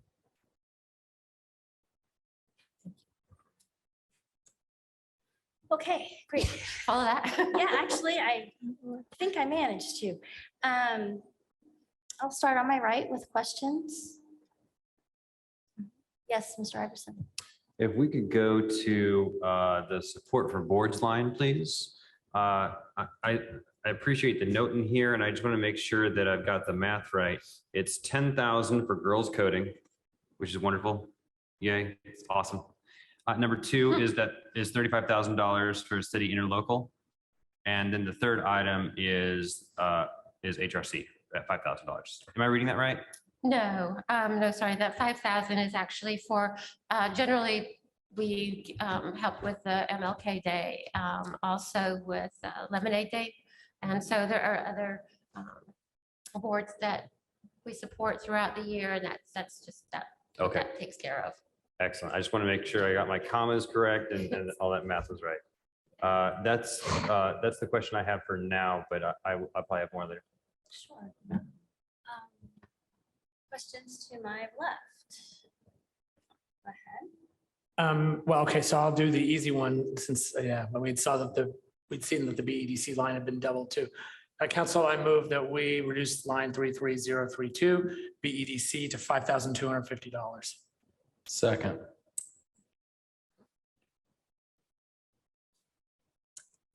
Is there any question or discussion on this motion? Do you? Absolutely. 5,250. That's that 1 year membership. 33032. Yeah. Okay, if there are no questions, then all those in favor of reducing the BEDC line as stated, say aye. Aye. All opposed, say nay. Motion passes. So then on the communications manager is my preference would definitely be to do that through the professional services. And it seems like so is your office of the commissioners okay with that? Yes. Yeah. Thank you. So through professional services, not through the position. So council, I move we set line 15860 communications manager to 0. Second. Are there any questions or comments from council? And I'm recognizing that position might at some point go through WIS for classification. There's still maybe some interest in the future. I'm okay with that. All right, all in favor of setting the communications manager line to 0 as proposed, say aye. Aye. All opposed, say no. Nay. Something. Motion passes. There was no nay, sorry. It was, Getting a little punchy. don't say no, say nay. Yeah. Right, it was me messing up. No nays. And I'll just say I support the additional support for boards. I like seeing those, all of those initiatives. It's just to bounce off of that one. The support for boards, that is 35,000. Is the idea that that's half of a full-time support staff kind of person? And okay. Yeah, that's what that was. Okay, great. That's the number that has been floated and they don't know anything definite at this point, but that's. I can add that Mr. Cockrell and I are working with Ms. McKinney who's currently the HRC director, on getting a draft MOU. And in that draft MOU, we'll have a clearer idea of numbers. So this would be paying for her replacement? In part. Well, I think there's a little bit of restructuring on how they will be handling the HRC. In essence, this will be half of a position that will be able to do an educational component, which our HRC is lacking. They will be able, right now, our HRC kind of handles complaints and as they come in, and we don't really have a community outreach, and this position will, or developing an MOU with the city will fill that gap. We'll be able to have an educational component. and this would be a city employee? Yes. Yes. Yes, it would be a city employee. The board would be combined. I think we would have 2 members. Don't exactly remember how it all played out. Sure. Our part of the board gets smaller, their part of the board gets smaller. Together, they're one board with appointments from the county, appointments from the city. But this is something that our Human Rights Commission is interested in pursuing as well. Obviously, this is not something we just decided without them. So I just wanted to point that out. That was my next question. Awesome. Thank you. Let's continue. Yeah. I think, and this combination just affects Human Rights Commission only. We're not talking about expanding that to the women's commissions of both entities or environmental commission. Okay. Okay. And has this initiative mostly been the 2 human rights commissions kind of working together, bringing that to the respective entities, or are you all engaging with the city on this, or how does that mostly work? I can tell you my side of it, and that is that we've engaged with the city and had that conversation just to find out if that was even something they were interested in. And so when they got back with us and said, yeah, they were interested in it, then it's kind of, at this point, we're just kind of wanting to see how it would be accepted by the council and whether or not it's even something we can consider to go forward with. So that's kind of why we're here at this point in time. Okay. Thank you very much. And I can elaborate, Councilman Deckard, on why this makes sense for the Human Rights Commission. Our commission often jointly does activities or events with the city. For example, they jointly march in the 4th of July parade. So they already collaborate quite a bit.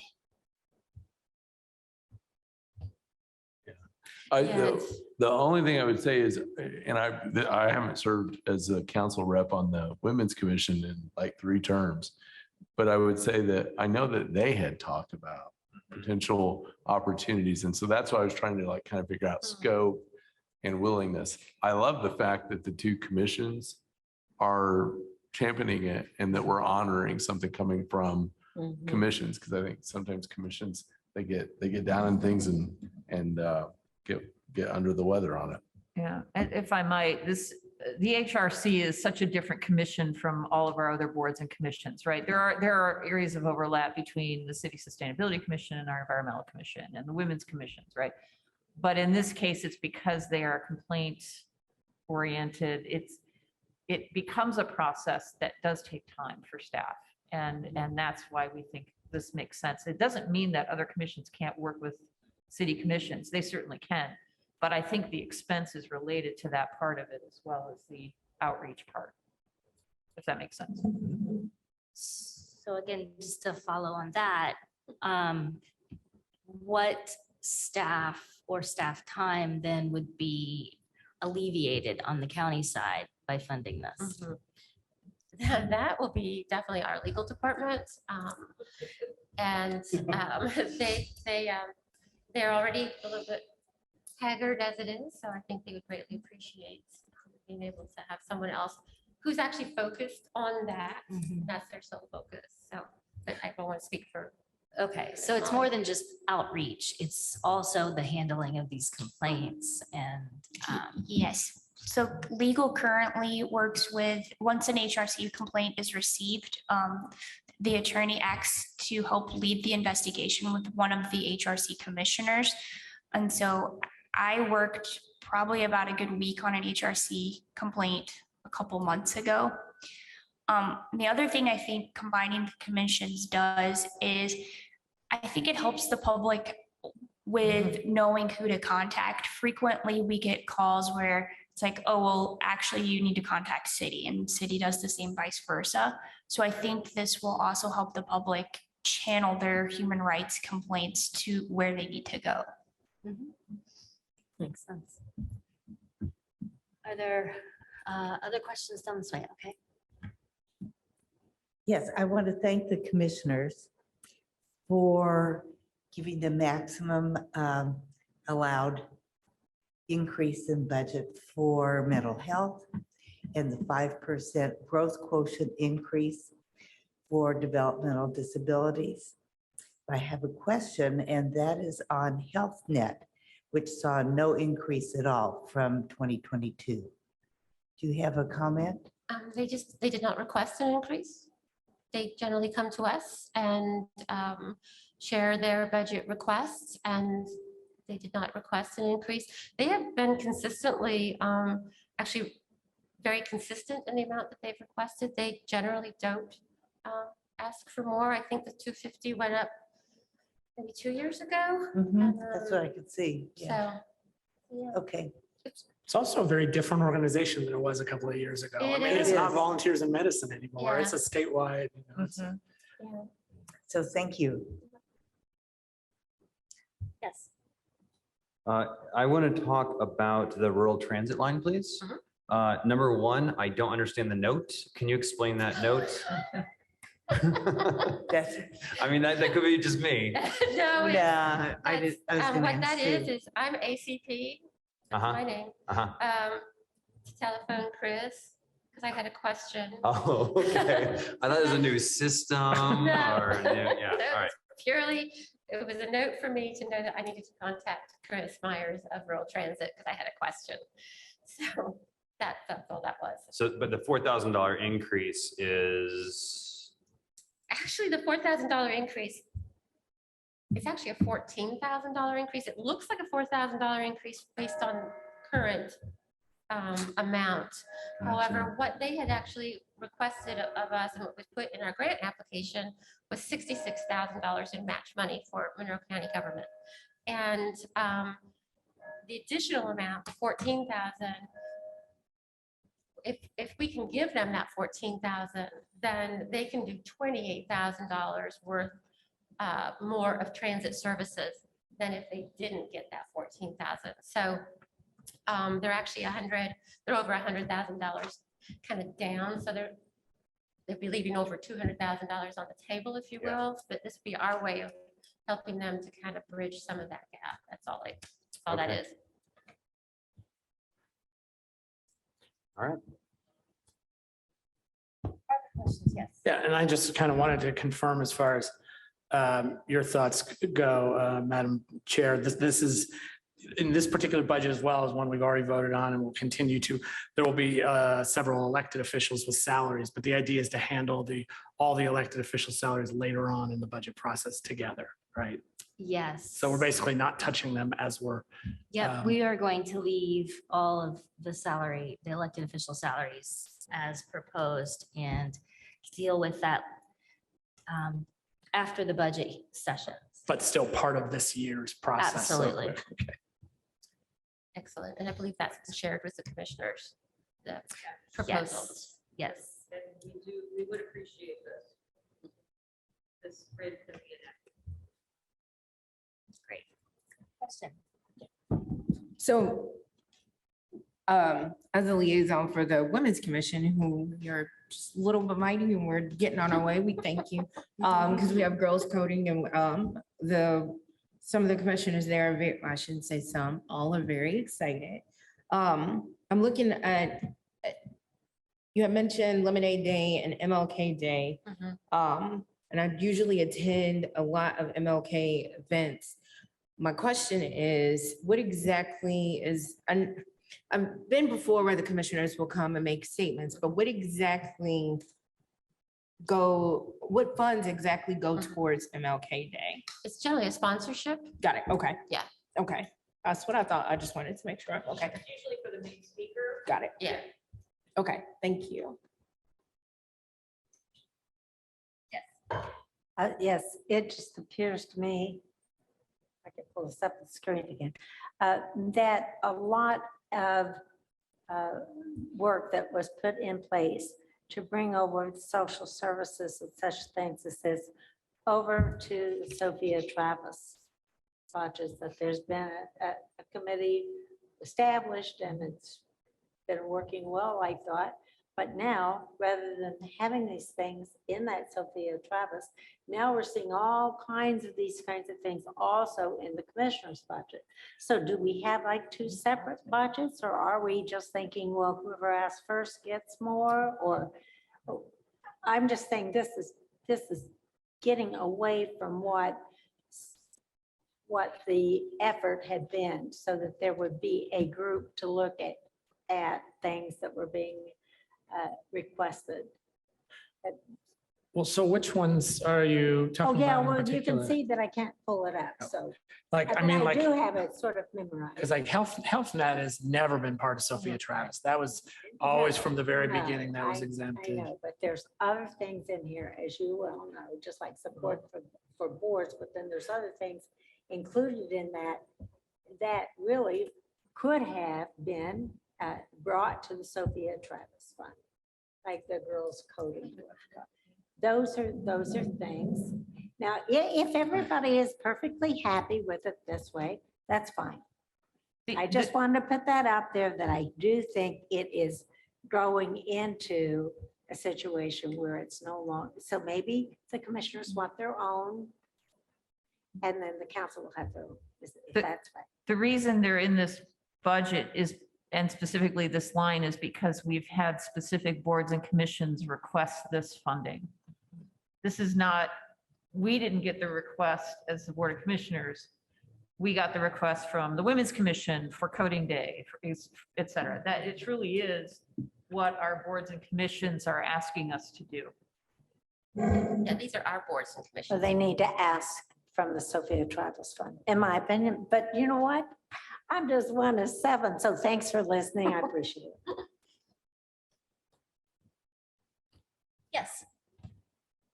I would like to comment that the Sophia Travis Grant Fund, which is tax money that we allocate for various community services, cannot be spent for Monroe County government endeavors.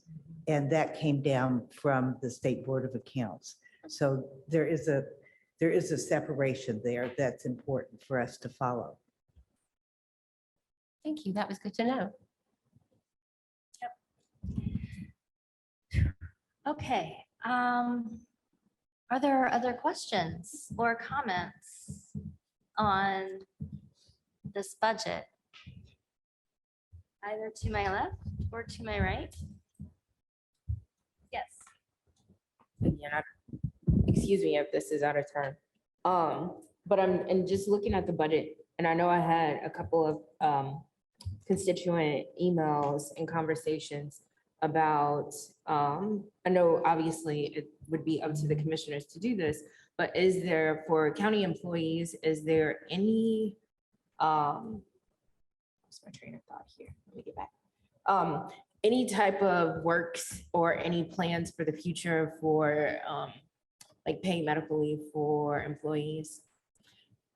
That has not been discussed. I'd be happy to talk with you about that at some point. I will tell you that Monroe County government's benefits are very, very generous to our employees. But that has not been a conversation, but certainly willing to talk to you about it. Yeah, definitely. So it's my understanding, though, that the county does not have parental leave at all. Does not have what? I'm sorry. Parental leave? Yeah, no, we just have the general FMLA leave. And so if you've got your benefits saved up, then you're covered. Yep. Okay. But if you haven't saved that up, then you just have the FMLA leave that secures your job. You don't get paid then. Yes. Well, and then, okay, along the same lines, have the commissioners set the rates for the employee contributions to health insurance this year yet? Is there any talk about further subsidizing employee premiums or?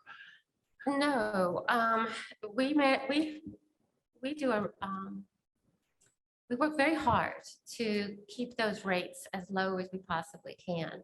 And at this point, Monroe County takes on 80% of the costs associated with all of our benefits. That's Anthem, it's also our health clinic, it's the incentives that are provided to employees. And then the employees are responsible for 20%, and that's only of the two normal plans, if you will.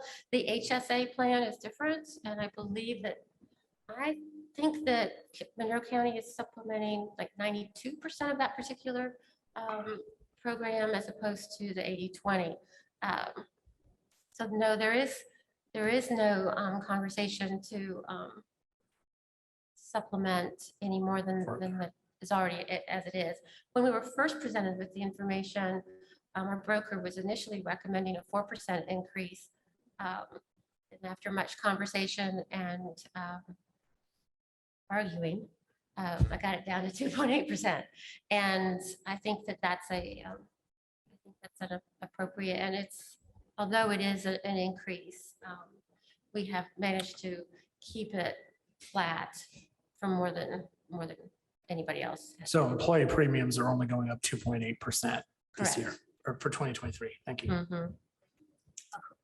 Across all three plans that are off. Yeah, well, yes, I guess all of them. Yeah, I can certainly talk about this. And this had been posed to us earlier this year regarding the abortion coverage under our health plan. And we have reached out to our broker, who is in conversations with Anthem.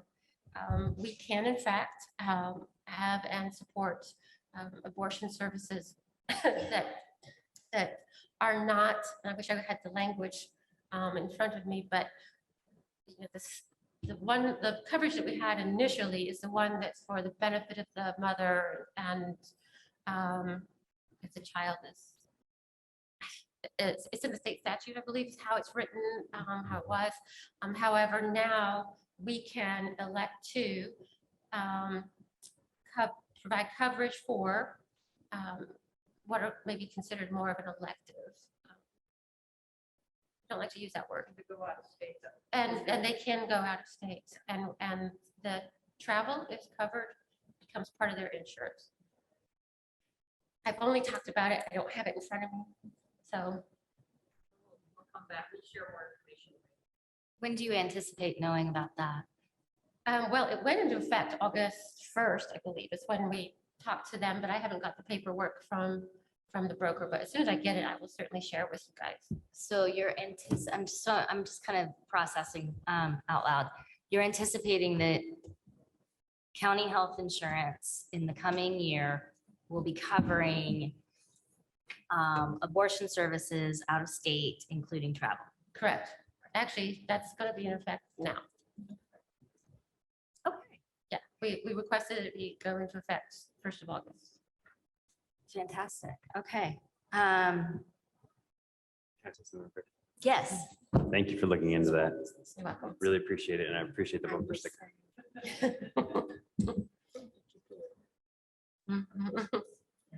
Yeah. Just as a follow-up, thank you all for doing that. So definitely think that's important. And a choice for folks to use. Is there, as you said, is it fully covered? Is there like a cap, or is there a certain amount? I have to look into that and see. It is, my understanding is that it falls under the insurance, and so it goes toward the not the total out of pocket, but the other deductible. So I will get you, I talked to this about a month ago, and I've slept since then.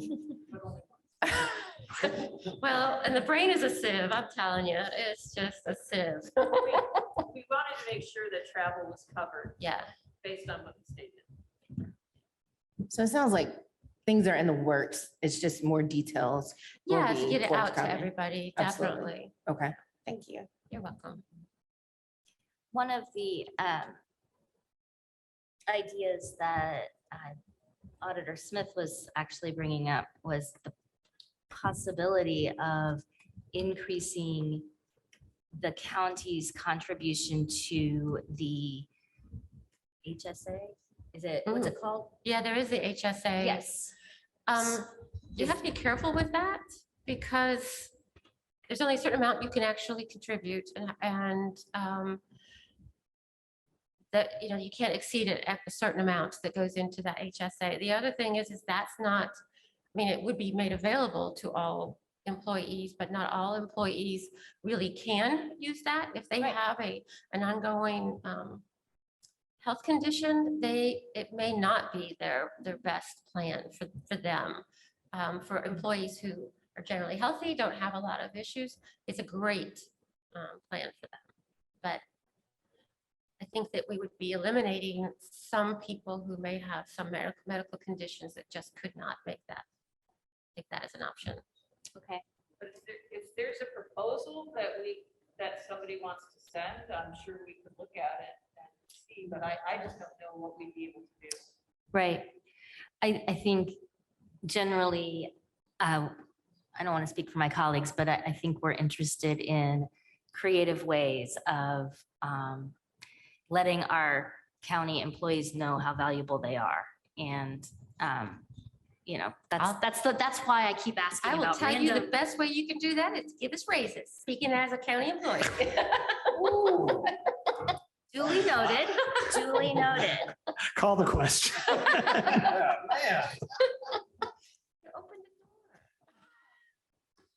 Are there other questions or comments from council on this budget? And I will remember to have it restated because we made some changes. Yes. I just want to reiterate, I know I had a thought earlier and I lost it and I came back, but getting back to and respect to making sure employees are feeling respected. I think one of the biggest ways that we can do that with it's no surprise that we're having issues with retaining employees for whatever reasons, whether it's a pay increase or it's benefits or anything like that. And there are competitive places, other employers in town that definitely are taking employees from various places such as Monroe County. So I definitely, I know it was discussed just a little bit ago of us revisiting, but I really am interested in seeing how county can, our here, council would be able to speak with our commissioner colleagues in regards to paid leave for parents, because as a parent and with my husband being able to leave and get paid with his employer, I think that would definitely be noted. And a couple of constituents definitely said that would greatly benefit them a lot. So any way that we can facilitate this in order to retain the health of our employees and the integrity of them here, I'm definitely all for that. Any other comments or questions on this? Okay. Could you please summarize? I'm going to be doing some summarization here. Thank you. Let's see here. Where were we? Okay. For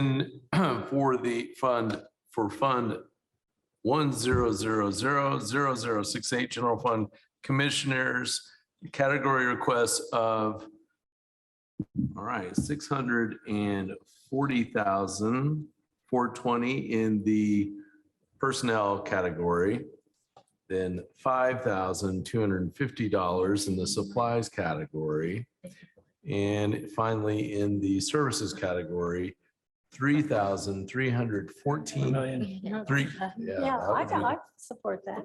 Yeah, services, yeah, there we go.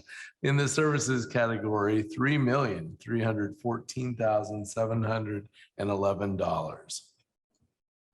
For a total of $3,900,000. Small again. $960,381. That's it. All right. I can't. Are you okay? Ready to vote? Yeah. All right. So now I will ask you all very seriously, all those in favor of accepting the Commissioner's General Fund budget request, say aye. Aye. All opposed, say nay. Nay. Motion passes. 6 ayes, 1 nay. Do we need, okay. While we're at it, can we maybe order kind of special council reading glasses? Like with the county logo on it. They can all just be- I want to, anyone watching, As we my all age. struggles are, I'm reading the changes from a screen and it's a little smaller than I'm. Yeah, I know, I can, yeah. I'm having trouble with my spreadsheets too. Yeah, but I don't think. Well, and when I go to the search. Did I do it wrong Then it again? wouldn't pull up, you know, and that's frustrating, but then I'm long just- ago I got one. I'm just looking at the spreadsheet that Kim sent out. Okay, I forgot to remove the communication manager's amount from the personnel, so we need to restate that total. Sorry. I'm going to do it again. Here we go. And you are taking that from also from FICA and PERF, right? I removed the FICA and PERF. I forgot to remove the salary part. Okay, and then also for the health benefits. At the health benefits. Oh, you included the health benefit as well? Oh, yeah, I included it up. Oh, 1 moment. Okay, see, I would do like that. And then it would just say. Because I don't want to do it in my head. So 96.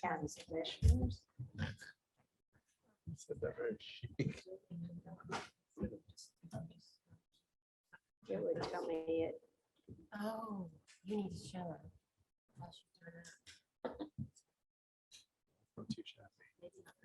That time, I know it's from our county. Oh. So then I was.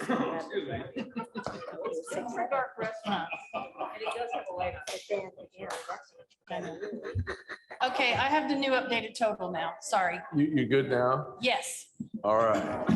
Kim, Michelle, Okay. Yeah. is it possible just when he's reading for you to zoom in on your screen at all? No, after this is over, I'm gonna have Greg help me. Okay. For tomorrow, but right now, sorry.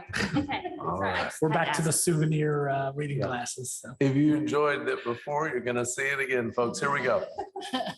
Here we go. I'm in fund 1-000-0307 general. No. 0068. Sorry. In fund 1-000-0068 general fund commissioners category requests of, here we go. Personnel. In the personnel category, $587,218, $587,218. In the supplies category, $5,250. In the services category, $3,314,711, for a total of $3,907,179.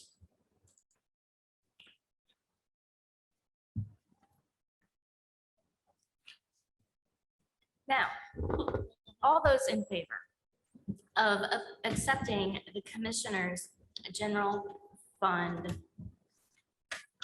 budget requests as just recited by the lovely Trent Deckard, please say aye. Aye. All opposed, say nay. Nay.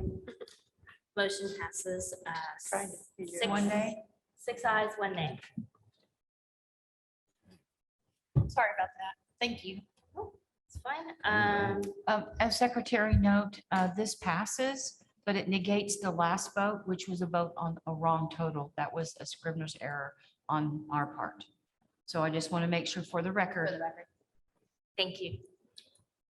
We are now moving to item 14B. Council, I move to open for discussion and review Fund 1,00161, General Fund County Buildings, category requests of $301,433 in the personnel category, $77,580 in the supplies category, $1,830,671 in the services category, for a total of $2,209,684. Second. All right. What would you like to tell us about this one? Well, this budget is actually relatively simple. This budget provides for the maintenance and janitorial personnel and the provision of security at securities at Justice Building in Curry. But the janitorial and maintenance personnel is for all of our county buildings. It also provides the service contracts for all of our building needs and deals with trash, water, waste, and recycling. And I believe that this is only reflecting a $12,986 increase. So there's nothing significant in this particular budget. Some lines may appear to be considerably larger to you. However, it was last year's budget. There was the Justice Building maintenance line. I think that was Justice Building management. You will see is that was at 809,000, and we've reduced it to 643,325. This is just a better reflection of what's actually covered by in those each those buildings. Does that make sense?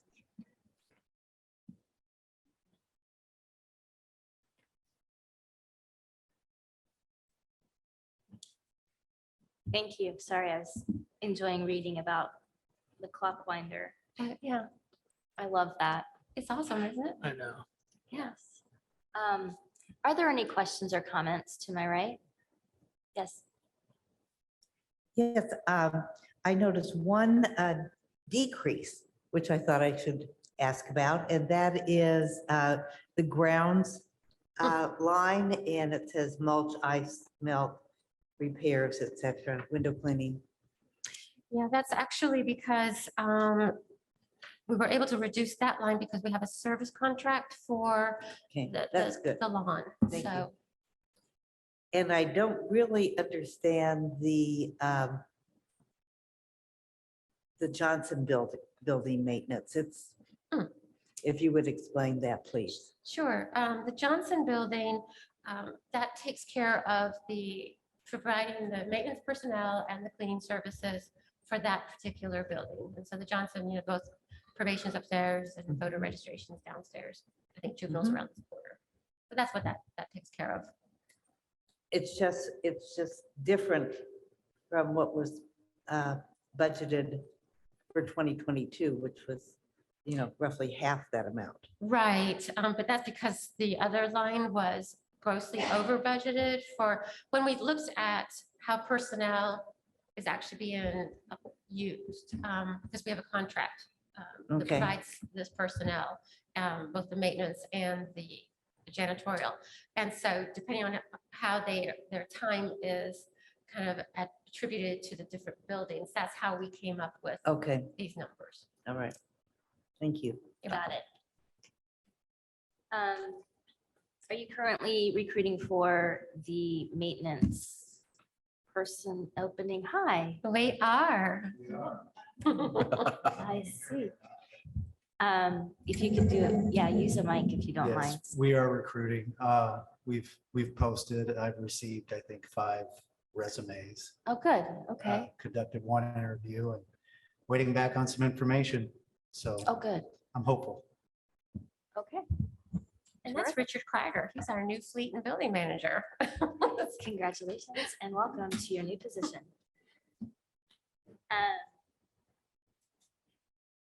All right, are there questions to my left? Any more down this way?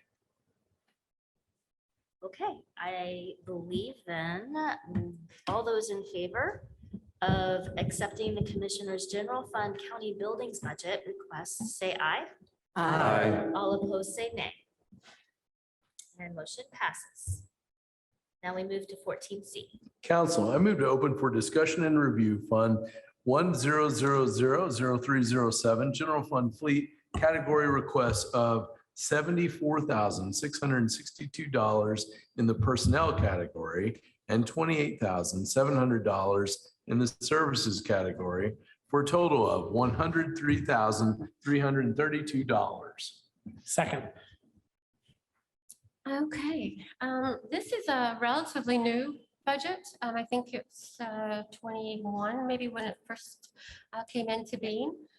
This county general component pays 75% of our building and fleet manager salary.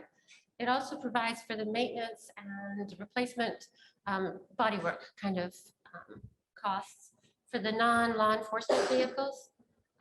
I will make a note just for the record. I don't think it's really going to be a problem next year, but we have the assessors. We've got the assessor a vehicle. And so we did not include that in this particular budget, but I think that we can make it still work. And next year I'll just add a line for the assessor. Great. Are there any questions about this budget to my right? To my left? No?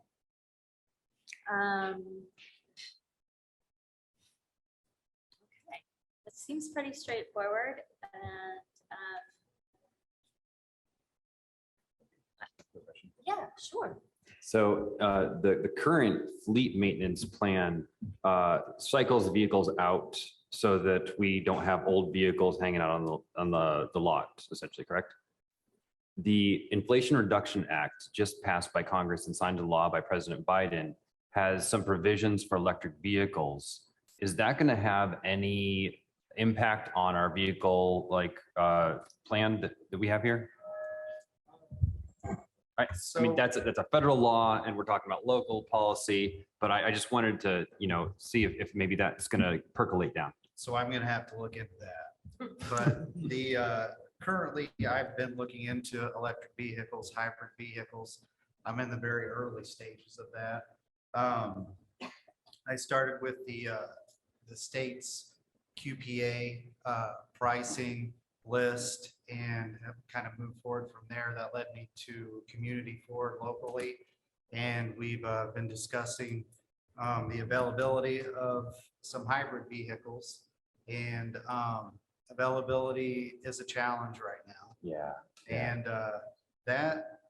and I'm waiting back for some information on them with that. And that's about as far as I've got. Okay, but just to be clear, as we're looking into the future and maybe the car market's going to settle down a little bit and availability is going to increase, that it's in the plan to eventually transfer our fleet from gasoline to electric vehicle as much as possible. As much as possible. Yep. I really want to evaluate where it makes sense and then go from there. Yeah. Yes. Yes, definitely. Drive Clean. We've an organization called Drive Clean reached out to us about partnering with us with electric vehicles, providing some loaner vehicles, taking data from those. And that's, again, it's very early. We're going to do a conference call next week. And then I'm looking at towards beginning of 2023 for that to get launched. That's really interesting. When you have that phone call, you kind of know, if you could let the Environmental Commission know about that, I think they'd really be interested in hearing about that potential. Absolutely. Yeah, thanks.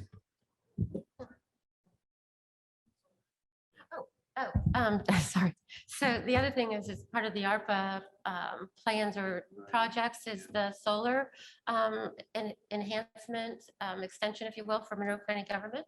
And we would have much more solar powered EV charging stations. Thank you. Yeah. Those. Thank you.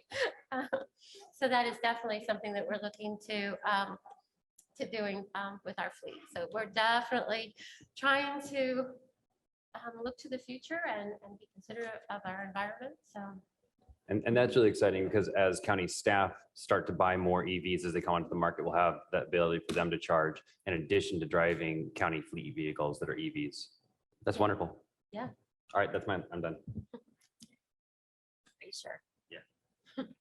Right. I just wanted to throw out there because I often think of things and then forget to follow up. So that's why I'll just get it out. Also, as a part of the Infrastructure Act, or in conjunction with that, there were funds for lots of EV charging stations on highways. And because of that, the US Access Board has issued guidelines for making charging stations accessible. I mentioned this in the NPO meeting. So just to keep that in mind as you're looking to do different things in the county, that sometimes the standards are the very minimum you can do, and there are guidelines that are indicating higher level of service. So Thank just you. throwing that out there. Thank you for sharing that because I have to admit that I didn't even consider it, but that's perfect. Thank you. You're welcome. All right, no more questions, no more comments. Let's move on this. And all those in favor of accepting the Commissioner's General Fund fleet budget request, say aye. Aye. All opposed, say nay. Motion passes. We move to 14D. Council, I move to open for discussion and review Fund 11140068 Lit Special Purpose Commissioners category requests of $20,000 in the services category, $85,000 in the capital category, for a total of $105,000. Second. Commissioners, this is the lit special purpose, and it provides for the Youth Services Bureau. And because they have their own tax rates, we have, at least as long as I have been for the Board of Commissioners, we pay their utilities and the building maintenance costs from their fund, but it has a commissioner location. And so that way we can kind of keep track of the utilities and building costs. And then as far as the vehicle is concerned, this vehicle, they've been trying to get this vehicle for at least 2 years. It was originally presented to you guys in a bond, and you recommended that it come from this fund. We do have a contract, I'm told, for $57,000, but I beefed it up just because I don't trust. So that's. So when we look back at the previous year's budgets for that line, that wasn't expended, or are we? Correct. Yeah, that's what I said. Okay. Are there any council questions or comments to my right? To my left? Okay, in that case, all those in favor of accepting the Lit Special Purpose Commissioners Fund budget request, say aye. Aye. All opposed, say nay. Motion passes. And we move to 14E.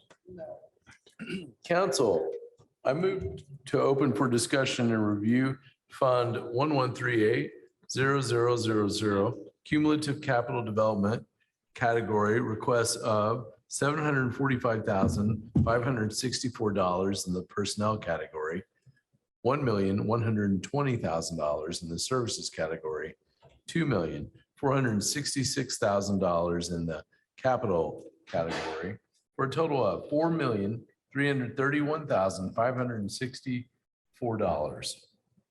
Second.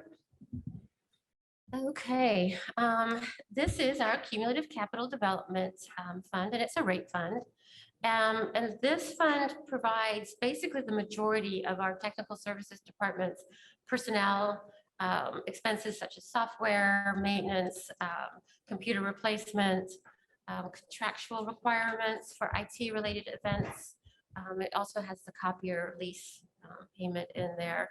And just for information, when the city, I think it was, cut the fiber going to the Justice Building and all of that, that's how we were able to pay for that particular repair as quickly as we were, because we had that contractual amount right there. It also pays for our sheriff's vehicles, sheriff body armor, and the replacement repair, it's the body work of the sheriff vehicles. Also, this is where all of our buildings repair costs come from. And it also provides matching funds for the highway and airport grant projects. We have one line that's, I know that Commissioner Hawk usually comments about, that's our special purpose line. And to give you an idea how we used it this year is that it allowed us to make the renovations on the Napa building before the request for the appropriation in the actual election fund. So we're able to do a correction on there. And then it also provided us the ability to do the cleanup of the encampment behind the at-home facility. So this is the highest. I don't like to see this budget particularly this high. It's like 412,000 more than it was last year. I'm hoping, I know that our new TSD director, he is working hard on getting our software in line and our computer replacement more on a regular schedule. Hopefully we can get these things down after next year. And if you have any specific questions regarding TSD, Mr. Cron will be happy to answer those questions. Welcome back. Are there questions to my right? No? Yes, maybe.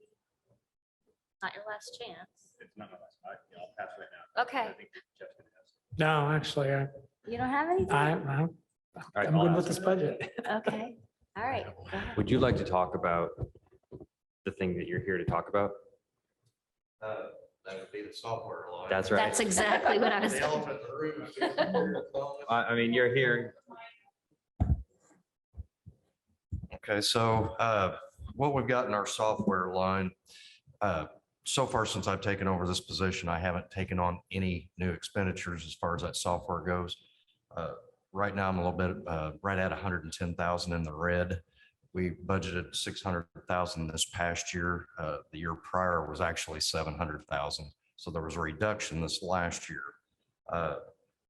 Right now, I'm paying the bills that have come due. This is the reoccurring service agreements for our Microsoft, our Adobe, all these software programs. So this isn't for anything additional. This is just to maintain what we currently have.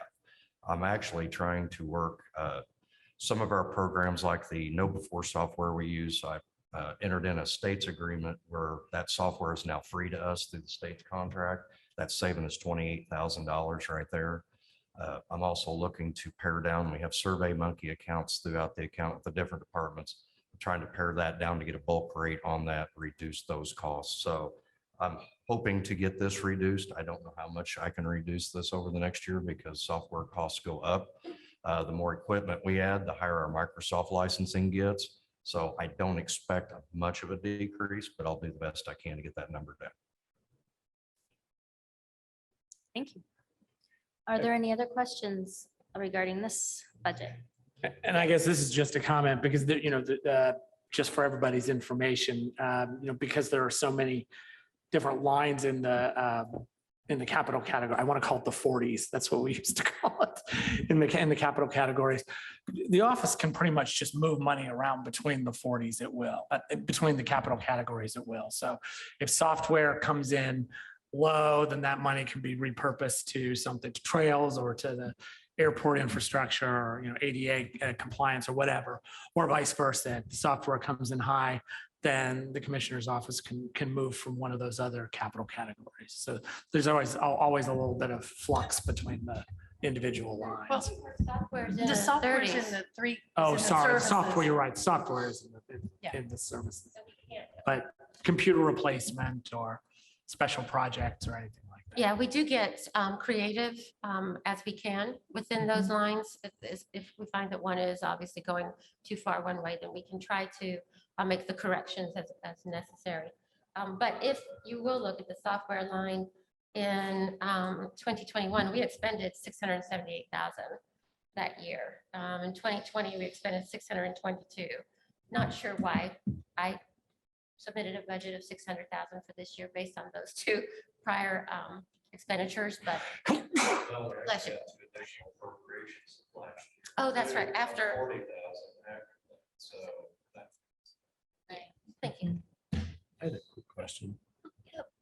On the, if I'm reading this right, on parking garage, is that saying that our last payment on that is in 2030? There's actually, 2040. there's one that's 2040. 2040. I think there's actually two that we're paying. I can tell you exactly. I have it at home, but what I printed off here, I don't Okay. have that information. Okay, all right. Thank you, though. But I think one is in 2030 and the other one goes to 2040. Okay. Okay. Is that what it says? Okay, thank you. And that's for, Parking. Our garage. parking garage, the county parking garage. So that's two different installment contracts on the Yes. same garage. Yeah. essentially. Yeah. thank you. That's what I was asking. Okay. Question? Yes. I'm looking at ADA Title VI compliance, and that is a significant decrease from 2022 and 2021, which was 70,000 down to 30,000 for next year. The reason for that is our expenditures have only been in the 2000 to Okay. 25. I think in 2019, it looks like it was 13,000. Many of these capital kind of ADA corrections or amendments that we do are done through, like the highway has their own with the sidewalks and parks. We're doing much of that with a bond request or bonds that are already in place. Highway, when we move them, then we can make that those ADA corrections in their new facility. So the need to have a particular line at that high of a level, we're finding it isn't necessary. And obviously, if something did come up and we needed to do that, we could Shuffle. come back either back to you guys, or we could find, hopefully, do a transfer that Yeah. something else wasn't Okay. spending as much. Thank you.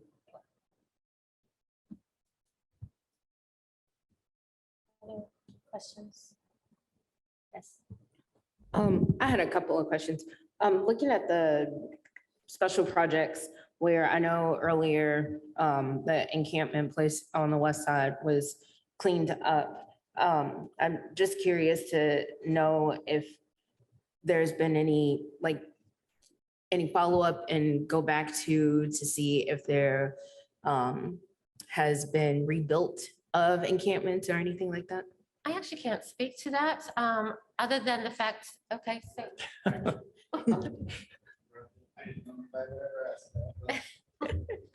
Surprise. Yes, I swing by there weekly. I just do a drive-by just to check things out, and it's pretty clear. So I don't think anything, else has happened or anything else is being built or anything like that. And I would say that the property owner from at home would have no problem reaching out. And then I also think that our sheriff's department, they've got the view is such that they can just see straight down. So that's. They really clean that up. You can just drive by and see the whole thing. Okay. Okay, thank you. And the other question is, and I don't know who could speak to this, is the computer replacement. So I see that has gone up at least 10,000 for this year for budget. Just out of curiosity, what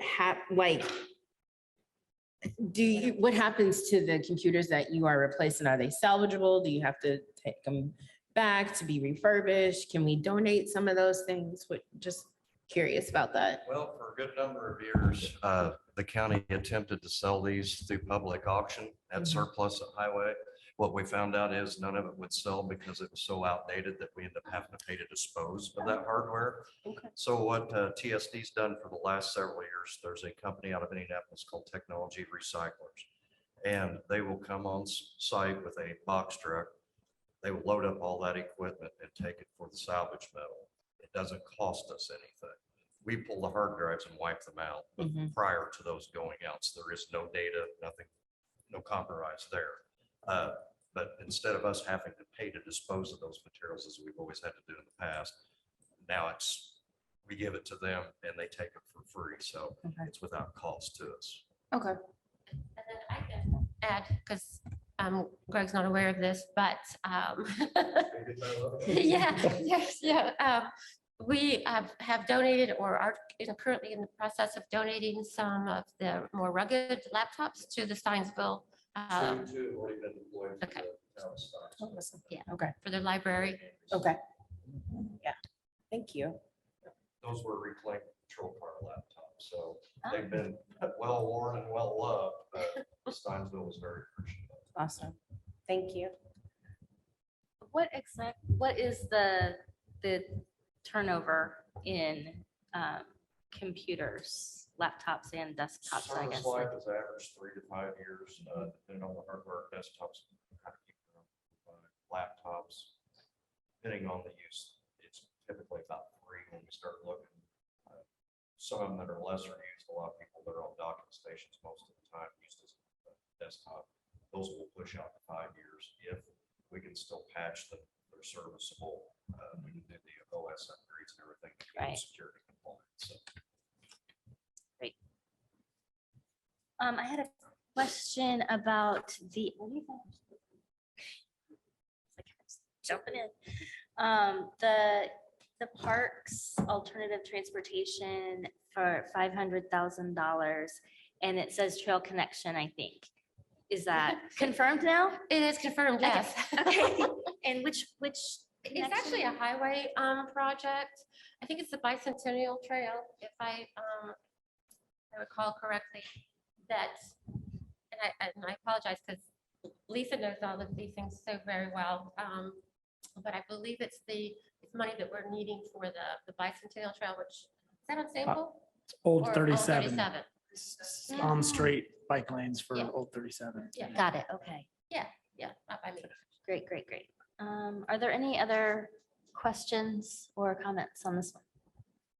All right. In that case, all those, we didn't change anything, right? Yeah. All those in favor of accepting the cumulative capital development fund budget request, say aye. Aye. All opposed, say nay. Motion passes. And now we have 14F. Council, I move to open for discussion and review Fund 1170-0068, Public Safety Lit Commissioners, category requests of, in the capital category, $173,000 for a total of $173,000. Second. Council, this, as you know, is a public safety lit with the commissioner's location. And the only item in this is the payments for body cameras. And I believe it was last year this was approved. It's a 5-year agreement and it provides for a total of 100 body cameras and 4 interview room cameras. Now, I will tell you that I found the contract and you could reduce this amount to 165,000 if you want. So even though it says radios in our Yes, even though it notes, says radios, see that again, that was, sorry, I didn't realize you guys were gonna get my notes. But thank you. You're welcome. That's why we put them in there. Honestly, it's helpful. Yeah. It is. Yeah, it is. It's some insight. Like, yeah, I think, yeah, it's like, oh. Yeah, no, it's actually cameras. Council, I move we reduce line 47,100, equipment law enforcement, to $165,000. Second. Any questions on the motion? No? All in favor of reducing the line as stated, say aye. Aye. All opposed, say nay. Motion passes. Any other questions? Is this, Ms. Purdy, you probably already said this, But is this an annual contract? Is that, so every year it's going to be about that? Yes, it's Okay. 5 years, and I believe it's going to term in 2025. So I'll And we'll just double probably check. just keep going though. It'll probably be a because- new one. Yeah, okay, And that includes all the cloud storage and everything Yes, for all the yeah, videos. yeah. great. Mhm. Yeah. Okay. this is- Okay, we will Covers it all. reread. I'm going to reread this. So Fund 11700068 Public Safety Lit Commissioners category request of, in the capital category, $165,000 for a total of $165,000. All in favor of accepting the Public Safety Lit Commissioners Fund budget requests, say aye. Aye. All opposed, nay. Motion passes. We're now moving to 14G. Council, I move to open for discussion and review Fund 11700068 Public Safety Lit Fleet category requests of $24,776 in the personnel category and $104,000 in the services category for a total of $128,766. Second. Is Okay. that the correct line? The 128,766. That's what I see. That's Okay, what I see just as thought well. these two were supposed to match, and I just- No, it's fine. I just, Strong chance I did it. I don't, It could be any of us if it's anything at all. so many opportunities for error. It's amazing. No, I'm just looking,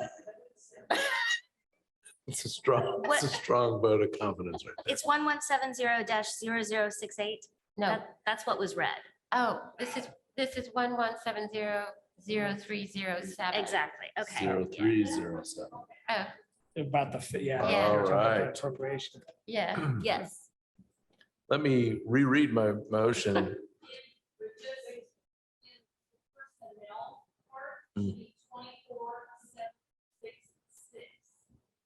766. Look, we saved $10. Yeah, in your spreadsheet, it says 766. Okay. So council, I'm going to restate this motion as corrected to be Fund 1170-0307, Public Safety Lit Fleet category requests of $24,766 in the personnel category and $104,000 in the services category for a total of $128,766. Second. Okay. Yes, could you tell us about this real quick? This particular budget provides 25% of the building and fleet managers' salaries, expenses. And it also covers the law enforcement vehicles for their maintenance costs. And there is an increase in this. And I don't know if Richard wants to speak to it, but the sheriff's vehicles, their maintenance is difficult at best. And I don't know if you want to share with them about the brake pads. Yeah, it's an interesting time to try to purchase parts for some vehicles. We have, thanks. We have several, a line of vehicles right now that obtaining the brake rotors and brake pads are a challenge. They're on quite the back order from the factory. And that's what I'm dealing with. Yeah, they're significantly more expensive than normal. I found 3 sets that I was willing to go purchase at the right price, but they were $600 for 1 set of brake pads, and it's a little crazy. But I'm hoping that one of the aftermarket companies come along very soon with brake pads and help ease that situation. Yes. I'm about to go on a ride along in a sheriff's vehicle.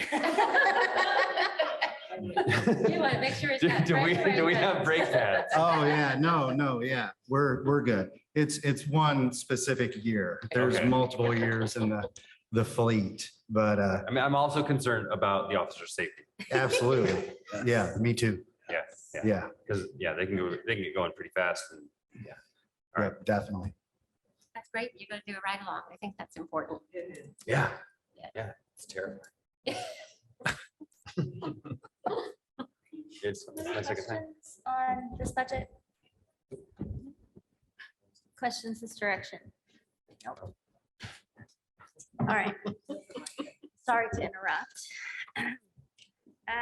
All those in favor of accepting the Public Safety Lit Fleet Fund budget request, say aye. Aye. All opposed, say nay. And motion passes.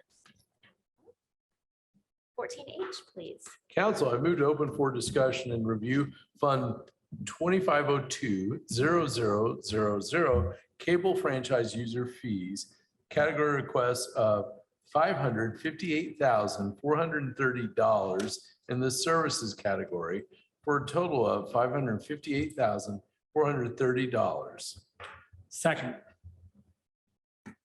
Okay, this is an interesting budget that I've got before you because there is $170,000 budgeted in here that was also budgeted in the County General 106. Correct? But not on purpose. So giving you the option of where you would like to see it come from. Now, that said, cable franchise, the 558,000 is going to be a hit to it. Generally, the revenue 2019 was 471,000. 20 was 444,000. 2021 was 446,000. We're on track for probably another 430, 40 some thousand for this year, but it's not going to keep getting higher, I don't believe. It would be the easiest way to explain this. So I just wanted to give you the option of where you wanted to put that telephone maintenance, the additional funding. Okay. I'll defer to questions. You guys approved it. So the question before us is, do you take it out of cable franchise or out of TSD? And it seems cable franchise. What's well, I would think that we'd want to, sorry. No, go ahead. No, go ahead. But to that point, is there an anticipated cash balance? Yeah, so I got the draft 4B that I put together shows an operating balance if we pass the budget as is 19%. So which means we could handle it, but we're definitely eating into what's a cash balance that will never come back. That's like I mentioned at the beginning, I'm concerned about this fund. I'm a lot less concerned now that you told me that. Now I sent an email asking about this fund or all these expenses spread out across the funds. And it was not made clear to me that there was a duplication in there. That makes quite a bit of difference. It's good news. Just keep you on your toes. I didn't realize it either, so I didn't know that Did I was. not make any handy dandy notes in 106? I don't see anything that says duplicated. I did in this one. Yeah, but I missed it, so, yeah. Yeah, I mean, that will definitely, if we take the duplicated amount out of cable franchise fees, I'll feel much better about. And then some of that will be available for, if there are special projects or emergencies that come up like there did this year when we wound up way short of tech funds, so. Well, and and I believe also just for the record, the 12,000 training, because I was looking at that and I'm like, why in the world are we doing TSD training out of cable franchise? And I believe that was done at an attempt to help the 106 out of county general. Council, I move we reduce line 2502 telephone maintenance to $15,000. Second. Any questions or comments on the motion? This makes sense to me. All those in favor of reducing as indicated, say aye. Aye. All those opposed, say nay. Motion passes. Are there other questions or discussion points in this budget? That relieves my concerns with this budget, so. Excuse me, you did say reduce it to 15. Correct. Yeah.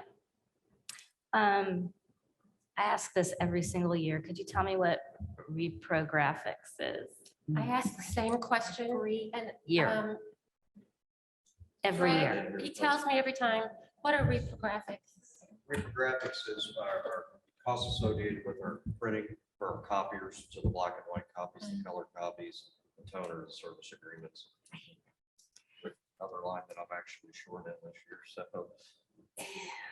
So And I'm wait, trying to get those so costs that's down. on top of the line that we just saw That's on for top of your lease copiers. agreement, yes, and everything else, right. Wow. At some point, there's got to be a different way, right? I mean, how much photocopying do we do? I'm looking for one, and if I can find it, I'll show. I do like my printing I know, it's like, but still. I do think we need to recommend that people who do print a lot of things go to a print release. I use that in the office so that when I send a print job to the copier, it doesn't print it automatically. I have to go in and retrieve it because usually what happens is once you hit that print button, I'm like, oh, I forgot to do, you know? And so I don't ever have to print it. I can just delete it and then correct it. So I'm not printing off those particular mistakes. Also, let's not forget that we print a lot of receipts for customers. I mean, many, many, many receipts. We work them to death on those printers. Yeah. And we do have all the copiers set to black and white by default because black and white is the cheap copy. So Sure. that way it forces the user, if they absolutely want a color copy, they've had to select it, not instantly done. So any little thing we can do to. put that Yeah. words on it, we're doing, so. Duplex on 4x6. Yeah. Thank you for that explanation. I'll ask again next year. Yes. I want to talk about, I think I'm going to echo my mic, about the community access TV line. I guess I'm curious to know, now that we record these meetings and then we put them on the website as a Zoom recording, you know, how is that impacting your thoughts on community access TV? And, you know, what's your, I guess, I'm asking like, yeah, how's this impacting your thoughts? Well, that's an interesting question. And if you'd asked me this last year, I had a totally different answer. But I'm going to let Greg actually speak to this. I know that we have reached out to CATS again to help us with some of these bigger. Martin's actually in the back. Oh, is he? Okay, these bigger kind of meetings. So I'm going to hand it over to you. That's correct. I've been speaking with Martin and Adam over at CATS, and they're going to start coming back in. They set in this morning for the commissioners meeting to try to get the feel for the new video audio system we have up in the loft. And they've agreed to come back in like we did in the old days and have them doing the commissioners council, these type of meetings. So we're in the process of getting that going and working together, to try to get any little gaps filled so we can make that happen. Yeah, and aren't they going to do something to help us with our feed? They are. We're changing the network a little bit to get cleaner feed back to the library so that our broadcast looks a little bit more in line with what you see with the city meetings. Ultimately, unless we put a fiber connection in, we're probably not going to achieve the same quality, but we can get better than what we have, yes. And CATS will still be offered on the internet as well as on local access television, correct? Okay, all right. Yeah. Do you have anything else that you wanted to add to any of this conversation? Go ahead. No, I just want to say we're all actually all pretty excited about being able to go back in again and actually record the stuff. It's kind of what we do. Yeah, so everybody's really excited to be doing this and back into it again. We've been doing this since what, 1974. So we'd like to keep going doing it. And it's also the fact that, just to point out that what we do isn't just recording the meetings, we also do archiving of the meetings too. You also come to events that we have scheduled and we forget to tell you about them until like 2 days before. And you Yeah, still stuff come. happens. It's awesome. Yeah, So, stuff yeah. So yeah, so so any sort of funding that we get actually goes to help record community events and stuff like that. That we go out and do a lot of that. And everything we do gets archived, pardon me, archived for, ever. So we have programs, about 50,000 programs that go back to 1974. It's certainly an important public service. I know at least one person on this dais describes herself as a cats junkie. So, all right, I'm done. No, I think we might have a couple other. Do you have a question? Yeah, okay. I'll defer to other. I just want to make the comment. I was a kid that grew up on cats, watching literally during the daytime TV. That's what I watched and learned a lot about how some of this works for better or for worse. And so I think that it is a huge thing that we take for granted sometimes in the community to have access to that. There are people that watch and they take their information from it. So it's always good to see you here. Okay, thank you. Just so my technically challenged self understands what's happening up there. Hi.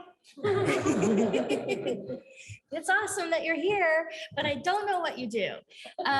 So you'll have double, like you'll have our people and your people up there, or?